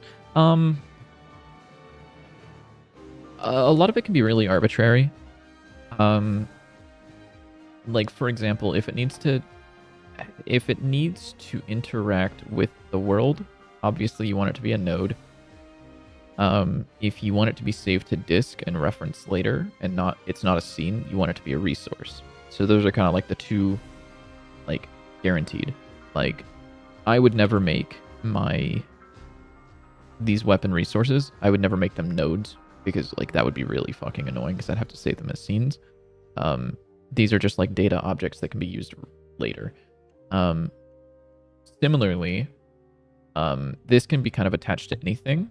So I want it to be used in the world, and so it's a node. Something like this heat map could honestly be a static class and not even a resource or a node. I'm kind of just using it arbitrarily, unfortunately. There's no real reason not to use it as a static class and no real reason to use it as a node. But there's also not really a harm in doing that. When I do layers, do I put the player on the first or second or whatever? Do you recommend or does it matter? I'm assuming you mean like collision maps. If you mean collision maps, it doesn't matter as long as you're consistent. And if you didn't know, a way to make yourself more consistent is you can go under 2D physics layer names and give them all layer names. I would recommend doing that because, like, for example, if I do player and then I go to, like, if I give something a collision, sorry, not collision shape. If I give something like an area, whenever I go to collision, I can see the player layer. So I would recommend doing that. Obviously, I mean, that's not very useful in this project because we're not using physics, like, at all. But I would recommend doing that because it keeps you consistent.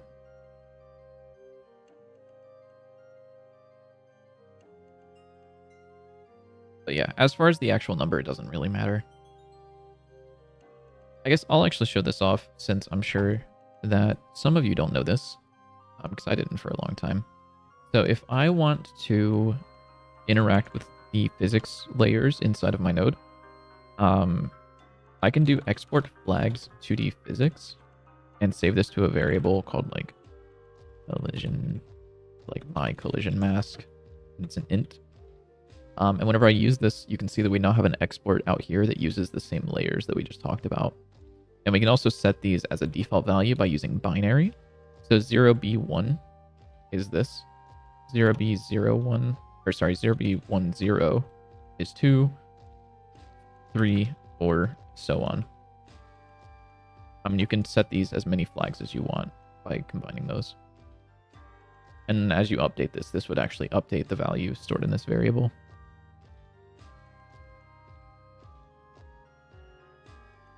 And if you're not using layers, you could actually do that with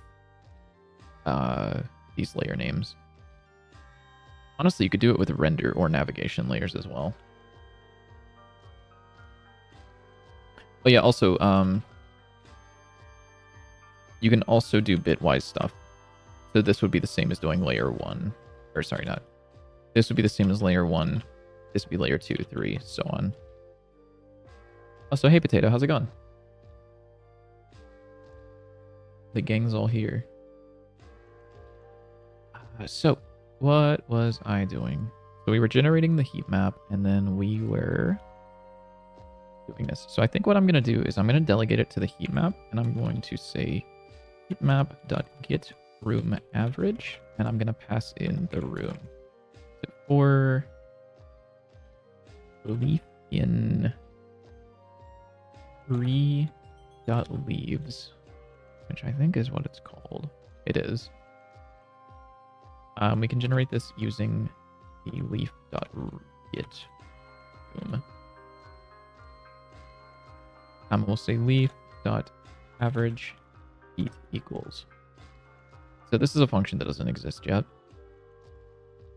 And we can do that quickly. So that one should be as simple as func get average heat, which will take in a room rect to I. Turn on an int. So say var total equals 0 for... So how am I going to do this? I have to loop over all the x coordinates and all the y coordinates, and then... Oh, sorry, hold on. Pretty happy tonight, actually. The teacher that's going to be doing my thesis eval complimented my game tonight. Oh, that's really cool. That's really, really cool. Are you going to share your game for your thesis when you're done with it? I don't know if that would dox you or not, so like no pressure to do so, but I'd be very interested to see what you did for this. So for x in room dot size dot x, or y in room dot size dot y, then we can say total plus equals cell values grid world get index from pause. Oh, what is it? It's room dot position plus that, I think. And then when we're done with that, we can simply say return total divided by room.size.x times room.size.y. Make sure to wrap these in parentheses so we know which ones matter. I'd really love to, but it's fully in Portuguese with no translation set up, a mess project-wise. I'm not sure if I can, and it's pretty involved with real-world hardware, so it's not really playable. Okay, no, that's fair. That's absolutely fair. Was just curious. Okay, so this should give us the average heat for that room, and then I guess I can just say print leaf.average heat, and then we can kind of eyeball if this lines up with what we're seeing. Or if it crashes, because it totally could, and it will. Get room average, because I call it get average heat. Get average.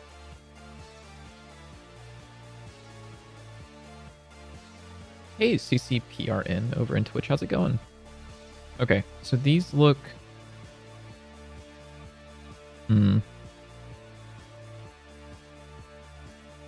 Holy, it gave us the most fucked up map possible. So this room should be about like maybe 13 or 12. That one looks about right. That's a lot of rooms. Let me regenerate this and look for something that's a little bit smaller. Yeah. There's a little bit of a weird something going on here, which is that 3 is being repeated 3 times, which feels wrong.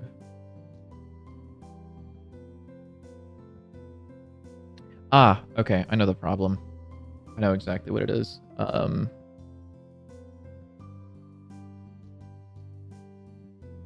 Pretty good. How are you all? How come your stream is so small when your content is so good? I appreciate you think my content is good, but I'm also streaming on YouTube, which is where there are more people interacting in chat.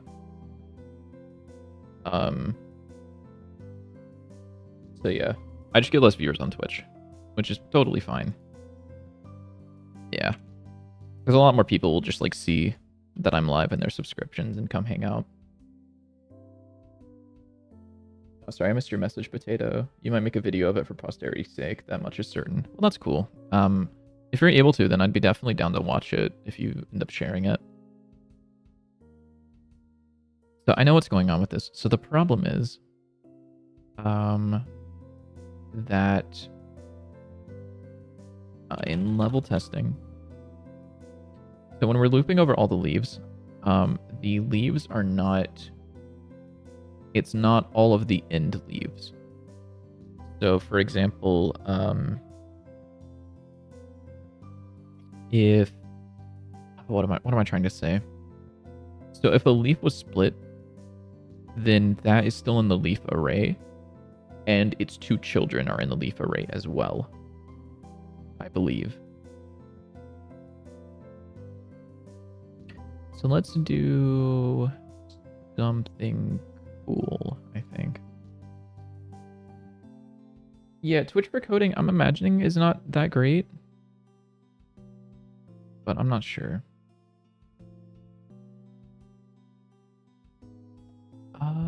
Create rooms should do something. I guess anytime the room is added, I can say rooms.append room if rooms.has.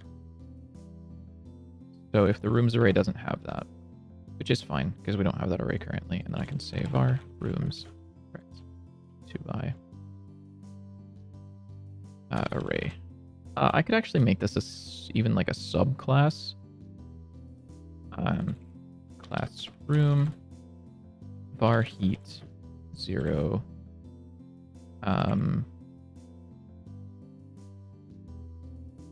var rect, just in case we need it.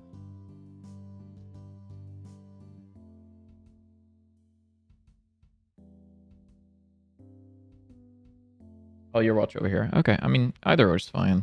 I'm just kind of streaming so people can watch some game development stuff.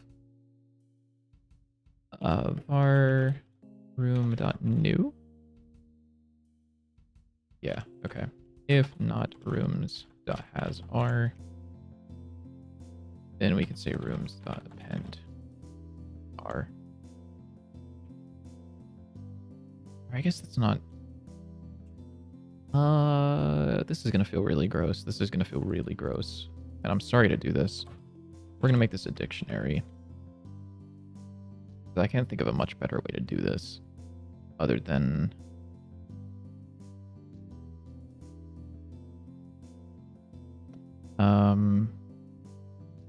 if not rooms... I don't like the way this is happening, actually. I really don't like this. And I'm trying to think if there's a better way to do it.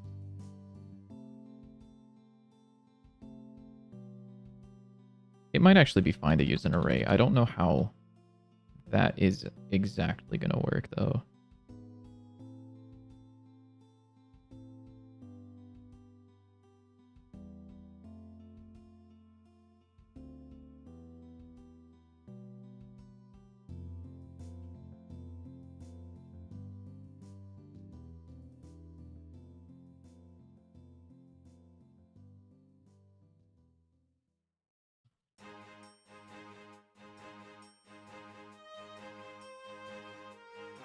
I don't think this is going to match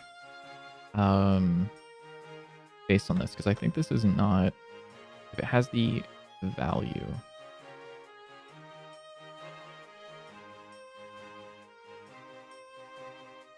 Okay, let me test something before I do anything else.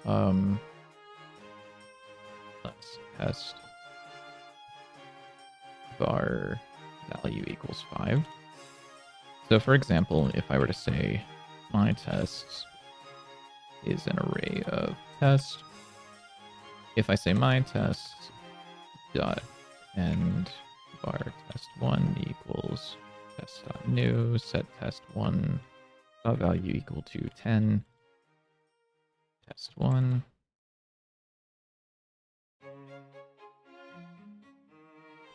And then if I were to say test2 equals test.new, test2.value equals to 10.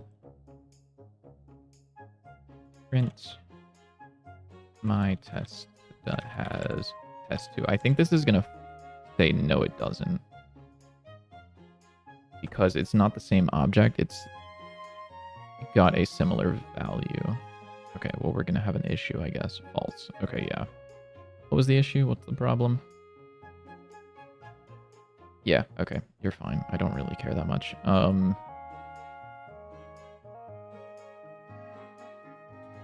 how do I do this? How often is this called?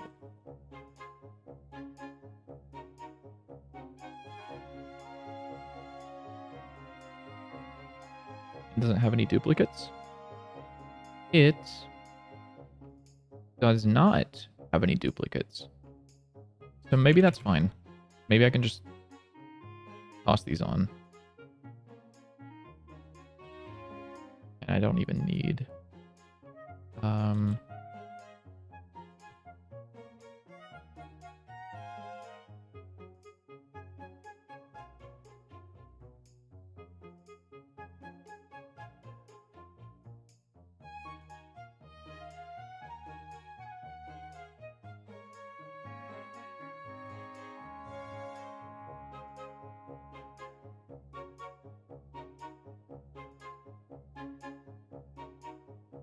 So I think now, let me make this init function really quickly.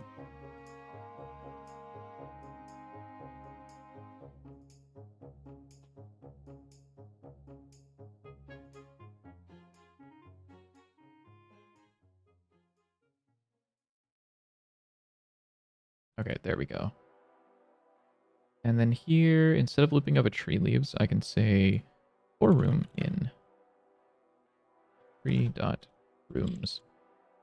And then I can say room.heat is equal to room.rect and then print room.heat. And this should get rid of the duplicate values that I was seeing before.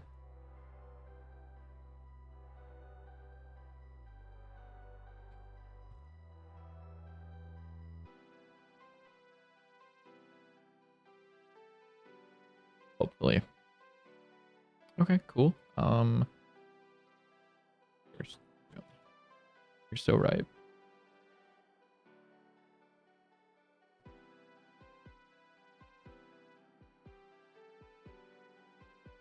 Yeah, okay. So the player's starting room has an average heat of about 2. Then this one looks like it would be an average heat of maybe like 26 or so. I'll take a 24. That looks about right. This one's like maybe like a 16, 17. I'll take a 15, I guess. Okay, yeah, that looks about right to me. And then let me shift the way I'm sitting. My cat might get really upset. Now she's happy. Okay. Let me check something really, really quickly.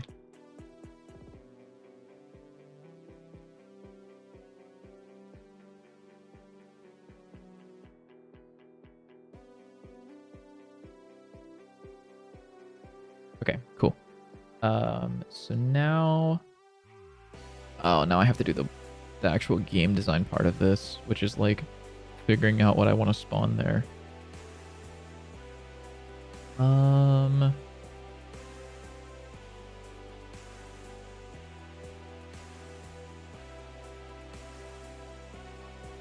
So let's say we want to find the room not with the most heat, but we want to find the room with like the third most heat. Or how would I do that? Are these always going to be in order? They're not. It's not even order right here. Can you sort an array in Godot? Rooms, tree.rooms.sort. I'm just gonna hope that you do it right.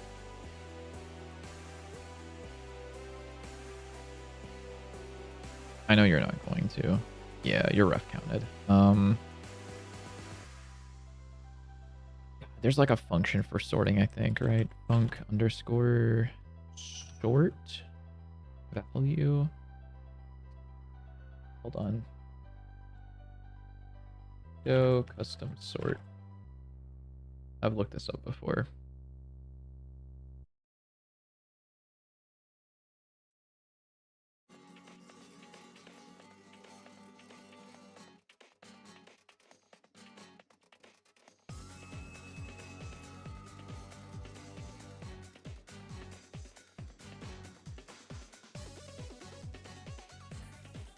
Oh god. What does this do? So on the array class, we have sort custom, which has a function called sort ascending, which just takes an A and B.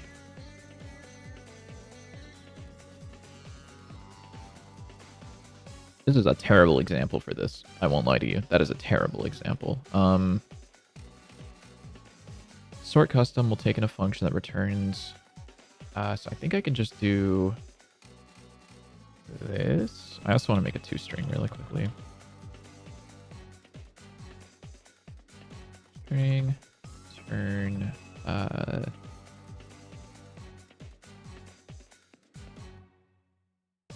%d being the center of the room with the heat value, which would be this. So rect dot get center dot x, rect dot get center dot y, and then heat. I think that should print out fine. So I think I can just go in here and I can say sort custom func AB return A dot heat is greater than B dot heat. And I think this should order them correctly. 71, 62, 55. Yeah, okay. That looks like that works.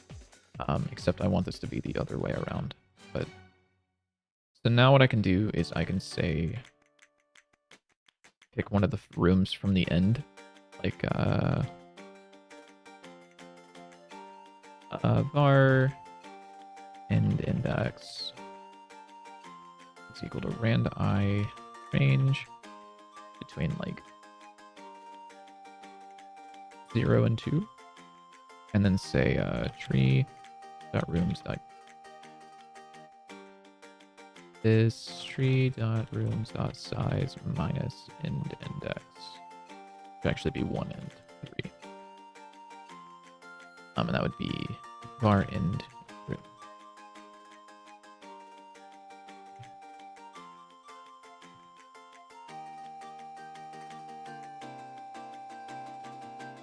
Hi, Callie.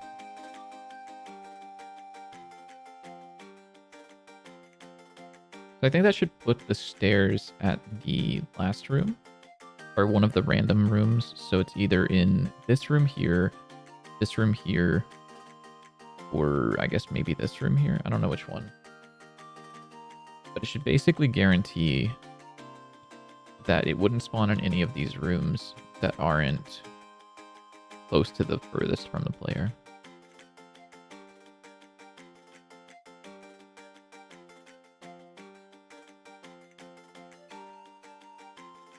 Oh, I'm really rocking with the layout of this dungeon currently.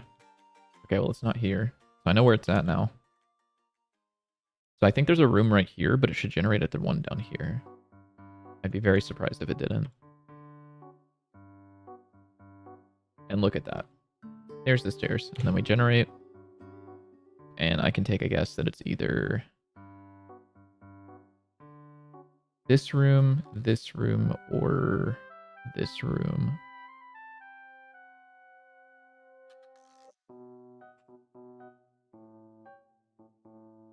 Which kind of guarantees that you're going to be exploring most of the dungeon.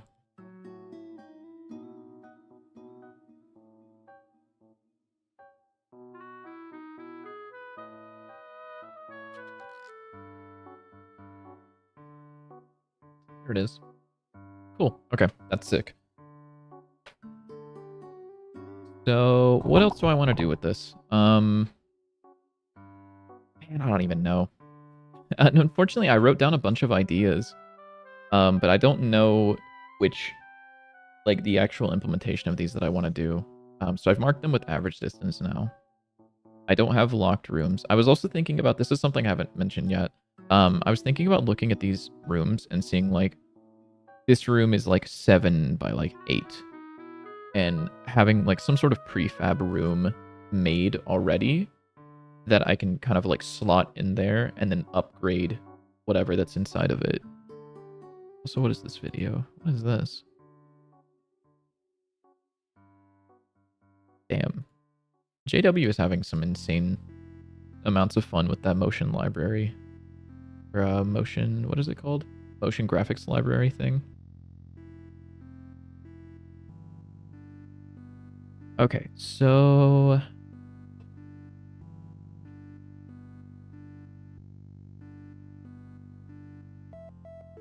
I guess we can start by generating some sort of gear in the first couple of rooms and then make enemies appear gradually. I really wish I put more thought into this, into the specific things.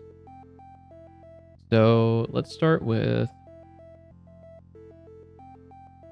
room in tree.room. I use this here. No, because it's BSP tree.room. Or is that not the issue? That might not be the issue. That is the issue. Okay, cool.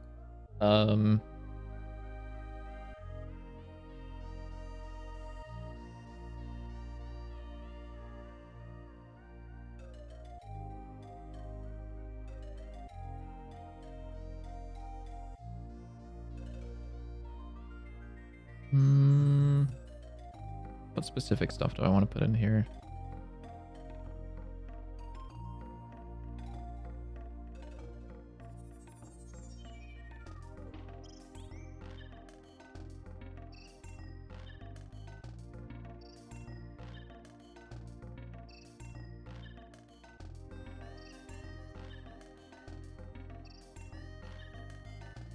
I guess let's do...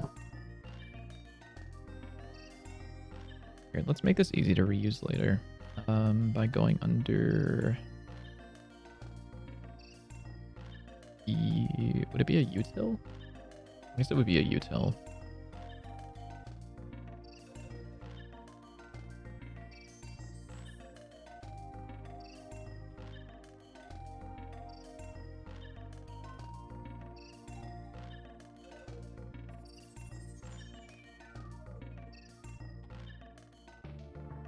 So for example, here I could generate an item. I'm trying to think of how much like data driven I want this to be, or resource driven. Because obviously these are static, but I don't know if I want them to be permanently static. So let's just start with this. We will roll for loot. We'll just say like there's like a... this will pass in the room, eat, int, and the dungeon level, which will also be an int. We'll say if... let me load these in. I can't just drag these in. Oh, I can. Didn't know that would work.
just want to get this working and see if this at least seems kind of cool.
And then if that is, we'll just put it in the center of the room for now.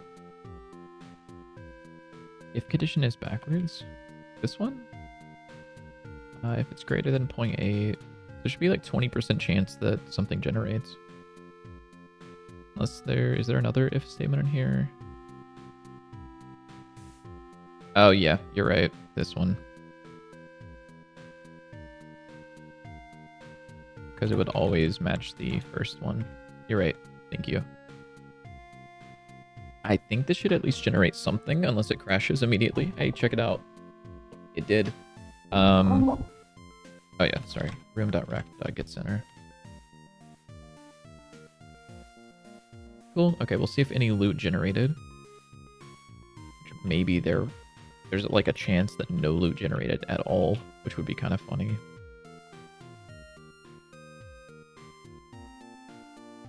Maybe I should have made it like a consistent value instead of like a random chance, so that whenever I'm testing it out, it doesn't... Now I don't know if it's a bug of my generation or if it's a bug of... Okay, cool. Hold on. Let's just make it like always spawn that. Hey, look at that. We have an axe there, an axe there, an axe there. Then we should see like a bow somewhat soon. There's a bow.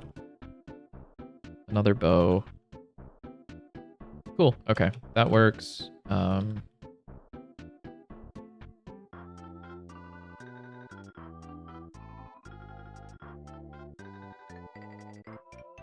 This one should be a bow, right? There should be a bow under here. There is. I should also make the stairs have a name.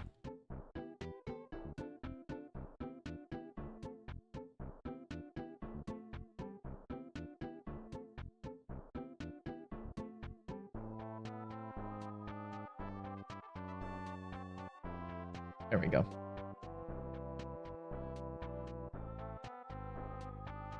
And then I can make the player not actually have any armor at the start now. The player .tscn does not start with anything. I don't even think you need an equipment, do you? No. Okay. The player has nothing, so we can grab this axe. We can equip it. Now we can start attacking things. So it can cause stuns. If we take off the axe, we only attack for one. That's actually really satisfying, I won't lie. That's really fun to do. Okay, I don't know if I'll leave tunneling in though, because I don't want people to just be able to tunnel through dungeons. But that does feel really fun to do. I could make specifically breakable walls. Like some room is cut off by a hall.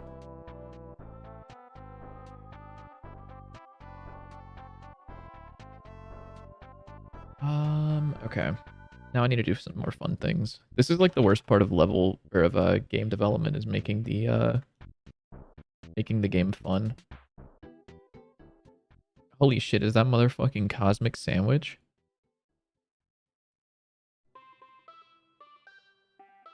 Check it out, Cosmic. We have level generation now.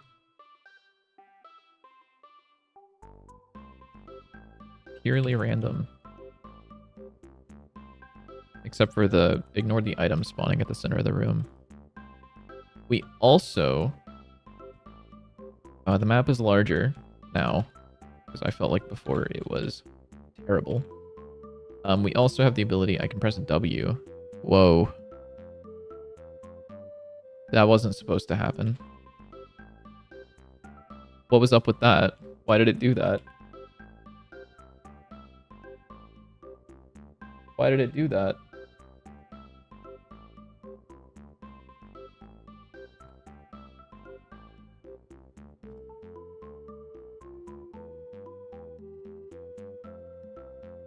I don't... Why did it do that? Can I recreate that?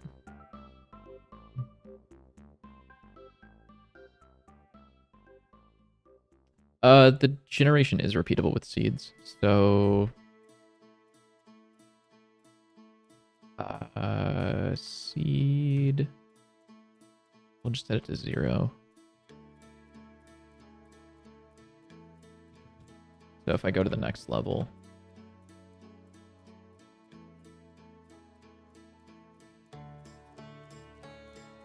Should be the exact same level, yeah.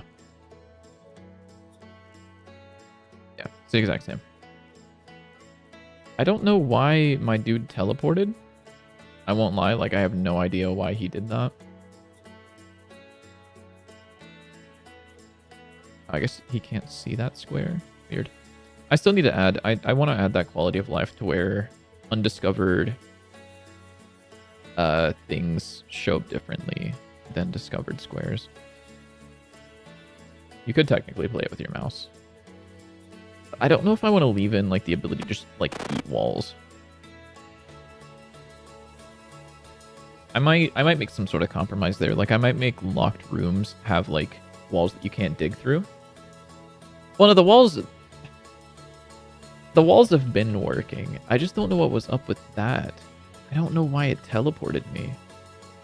That literally has not happened the entire time. And I still can't repeat it.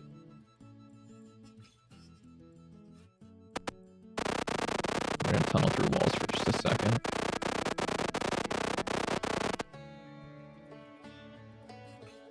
Yeah, you just eat through walls. I'm hungry. I'm gonna go take a bite out of Oh yeah, you could make it so that you take damage as you like punch through. That could be kind of cool. Walls could have like an innate thorns effect, which would kind of loop back to something I wanted to add, which was like some of these effects. I guess this would actually be kind of a cool thing to do right now is add some armor effects in, as well as weapon effects. Yeah. Maybe. Because then it would kind of like incentivize, like you could do it, you could make the trade-off, but like, do you want to, you know? Also give the walls like more HP than 10, because 10 HP is not nearly enough. Can I walk off the map? I'm scared now. Oh.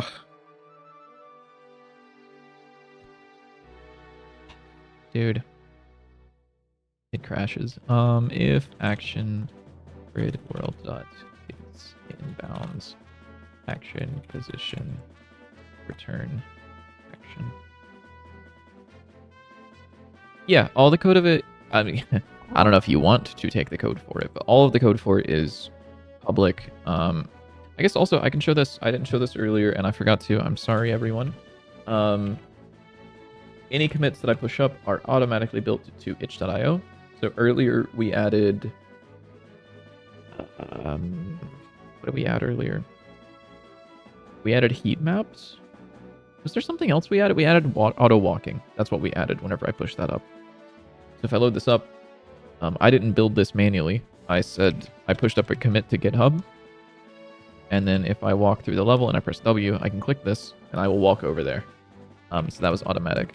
But yeah, so you can check out the game on edge.io if you want to see what it's like before you download it, or you can just download it, look at the source code.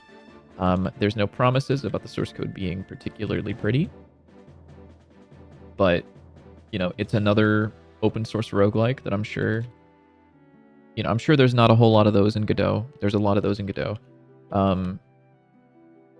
But yeah, if you want the source code's there. All of the assets are being used by Creative Commons 0. There's definitely a couple things that I would say like don't, you know, take with a grain of salt. Like the player script is like kind of shitty. This whole thing is kind of gross, but okay, can I walk off the edge of the map now? Oh, sorry, I paused the game because it's dead. Oh, cool. Sick. So if I try to tunnel off the map, I can't move. Why can't I move? Is in bounds. Oh, sorry.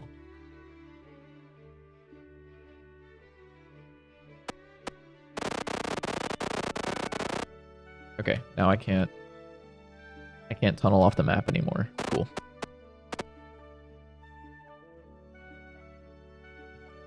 But yeah, I was thinking about, this is going to sound really lame to say.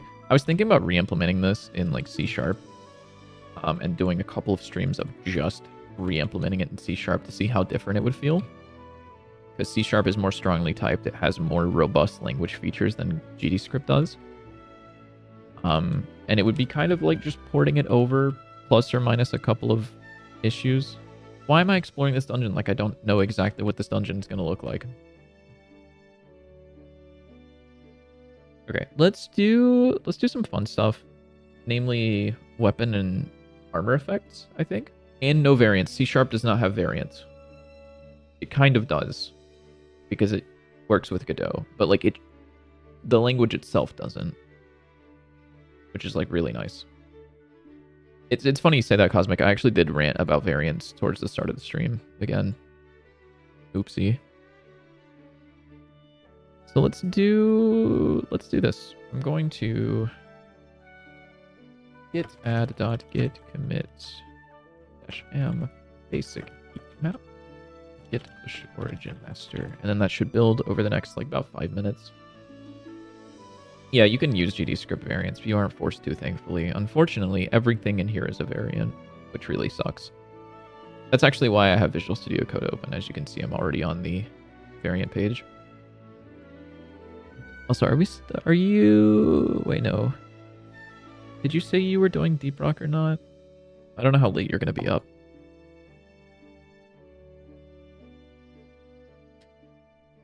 Let me add a couple... Let me add these two effects. And then we will... I can hop on... We can end stream it. I can hop on Deep Rock. So we'll do the first one, which is going to be a weapon effect. So how do I want to do this? We have weapon effects, which are great. I didn't even think about that, but I guess that makes sense.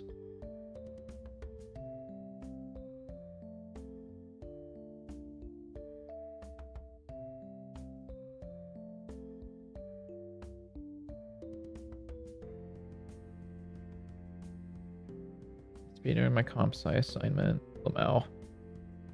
C# is getting type unions. I didn't know that they didn't have type unions.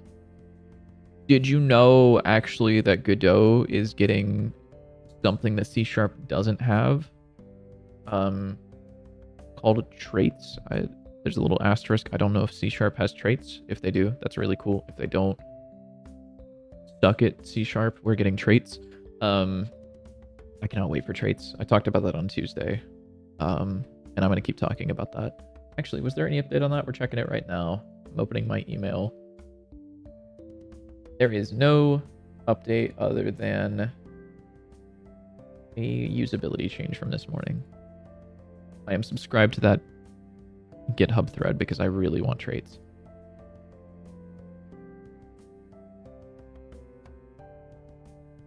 Yeah, traits are literally the most useful thing ever. So I wonder, this is going to be really weird, isn't it?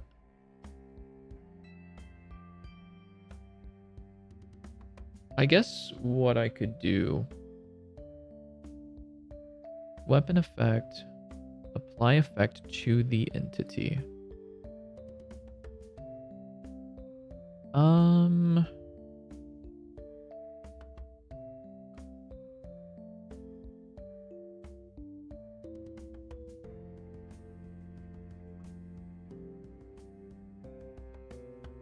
Trying to think of how I want to even apply lifesteal, because it would be kind of weird to have an effect type that isn't just a weapon effect. But the way that they're currently implemented feels kind of bizarre. They're tacked onto the effect, which is, or they're tacked onto the attack, which is fine. The attack does not currently have an owner, but that's also fine, because I can set the owner whenever we're attacking. Weapon effects don't currently have access to this attack.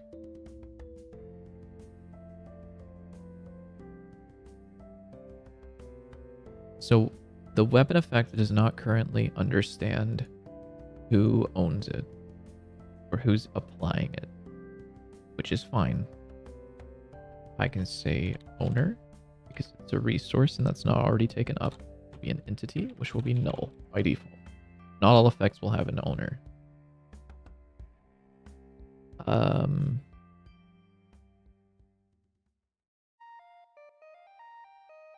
So let's say we add a new effect type. We'll say lifesteal. Drain portion of damage back to user. And then for example, we can say effect type dot lifesteal. So on the chance that it gets applied, one thing that would be really nice is if we were doing lifesteal, if we had like a, not an apply chance, but like an apply percentage. I think we can do that though. Isn't there like a, hold up, I have to make this work so it doesn't yell at me. Isn't there like, there's a Git property list. We're going to learn about this for a second because I actually don't know how this works. Git property list.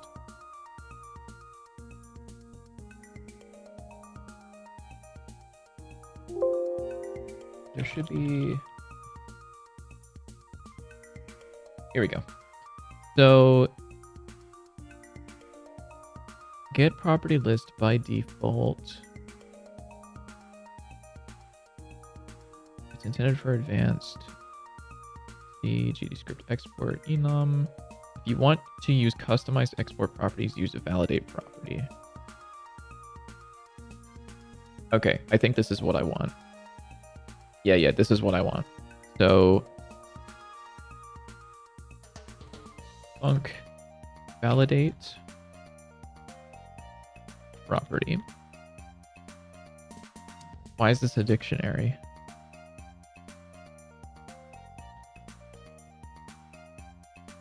So if property dot name equals effective percentage and effect type does not equal effect type dot steal property.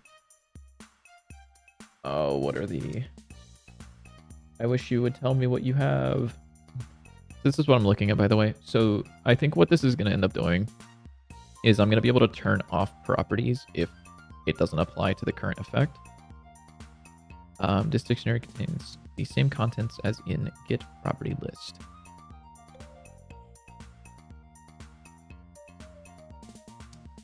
Do you want to tell me what you have? Override this method to provide a good as an array of dictionaries. Each dictionary must contain at least name and type. Okay, but you don't tell me what else is in there.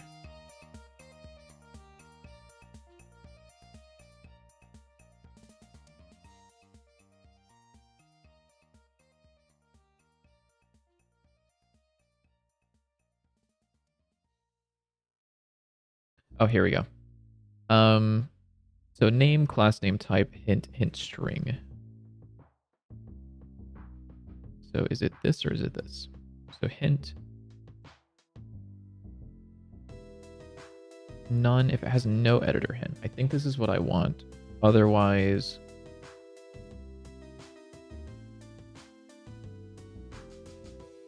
Yeah, okay. So property dot hint. Is it and equals not property hint? None. That might be it. And then what I can do is I can say export var effective percent, right? Percentage float. So I think now, if I go under my effects, which would be, where the fuck are they actually? Oh no, sorry, it belongs to the weapon. So if I give this guy a new weapon effect, effective percentage is 0. Uh-oh. Well, that wasn't it. Is it this? No.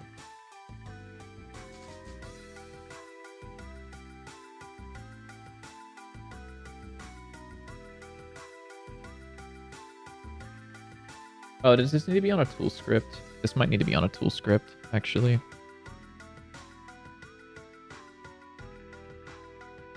That would make a lot more sense. But I guess not.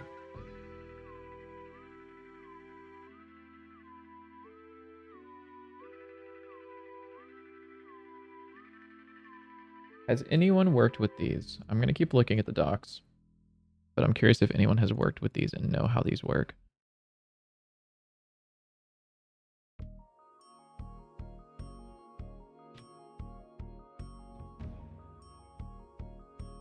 Cat tool extends node. Export var number count equals 3.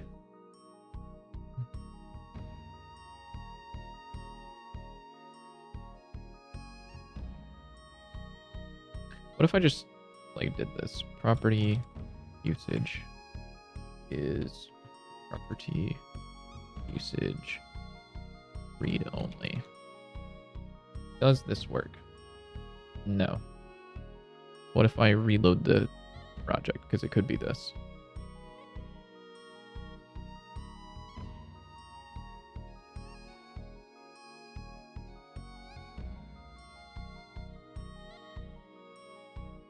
Ah, okay. It was that. That was the problem. So now, weapon effect. Property dot hint equals property hint none. Is it or equals? It might not be. Totally is not.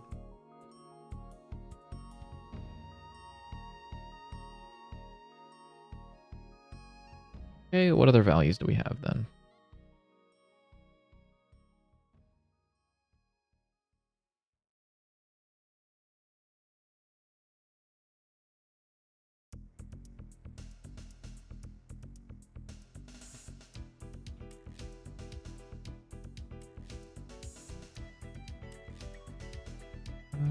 Get... Where the fuck was that? Oh, here. Depends on how it is meant to be edited. Combination of property usage flags. It is not stored, does not display in the editor. It is serialized and saved in the scene file. It is shown in the editor. So I think I would want to do usage, property usage none.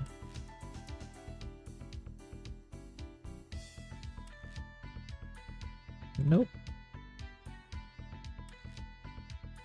That's not exactly what I want it to do.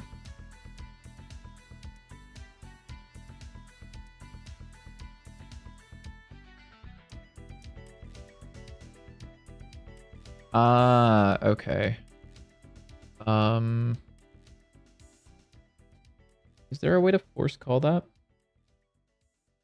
Oh, sorry, I didn't see your message. Thank you, my man. I've just launched my first SM64 mod, Yoshi's Bakery 64. Okay. However, as you accidentally formatted the hard drive, you had the source on. Damn. That is unfortunate. It's cool that you put it up, though. It's cool that you managed to put up a ROM hack. Outside of a competition, no less. Because most people do ROM hacks only inside of competitions. So what am I doing here? Validate. Is there a way for me to call this specifically? If I were to say, like... I don't even know. Maybe I could do a... set... val?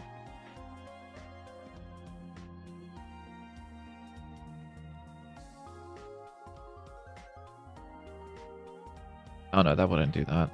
That would not call that in the slightest. Oh, here it is. Found it.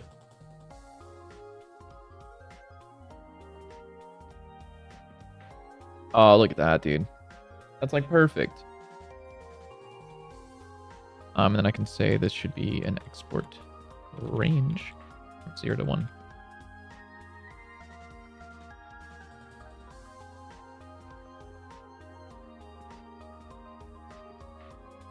Sick. Okay, so now I can say like effective percentage is 35% of the damage with an applied chance of 10% or like 25%. And then we will say now on this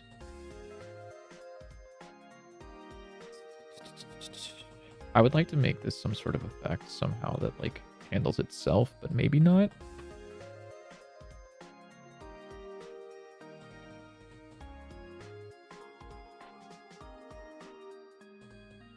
I mean, this is like really stupid, but I could technically do like lifesteal effect dot new entity turn count.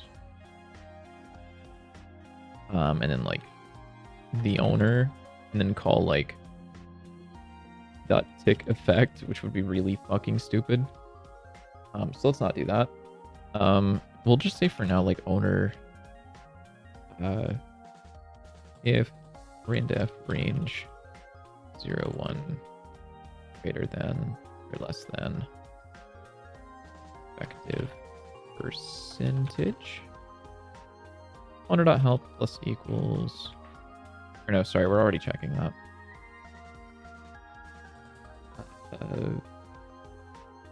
Healing of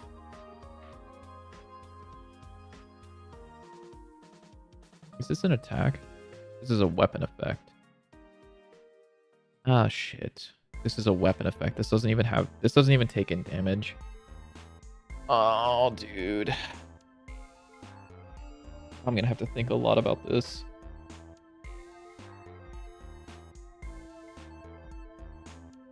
Because we're calling apply effect on everything.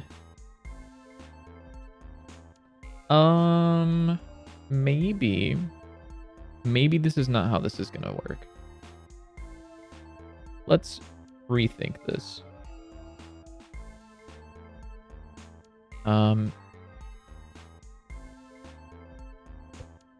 yeah, good luck, Potato. I actually might call the stream here, because now that I need to rethink this, because I was kind of doing this effect right here should only be for things that get attached to nodes and attached, like they do things over time instead of just kind of doing things like on a one-off.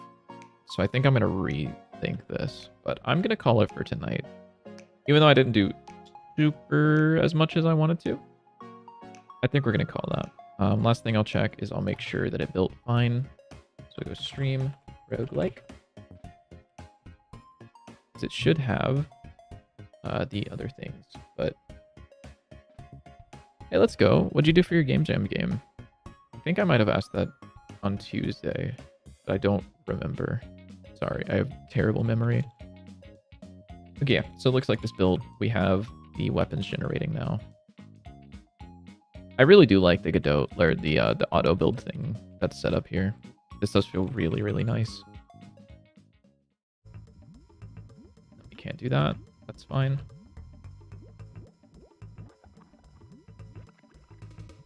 Cool. Yeah, Get Magic is really, really cool. It's a top-down maze. Okay, that's sick. Find the key and get out. It's kind of what this is, but with like a couple extra steps. Okay, we're gonna call it for now because I want to play some Deep Rock. And or other things, but I'm gonna call it for tonight. A couple of the things that I wish I took care of, but that's okay because we always have Sunday. So on Sunday, we can tackle most of these. It might be a long stream on Sunday, depending on how I feel. So we shall see. But thanks all for tuning in. Thanks all for checking it out. I will see you guys in a couple of days. Take care.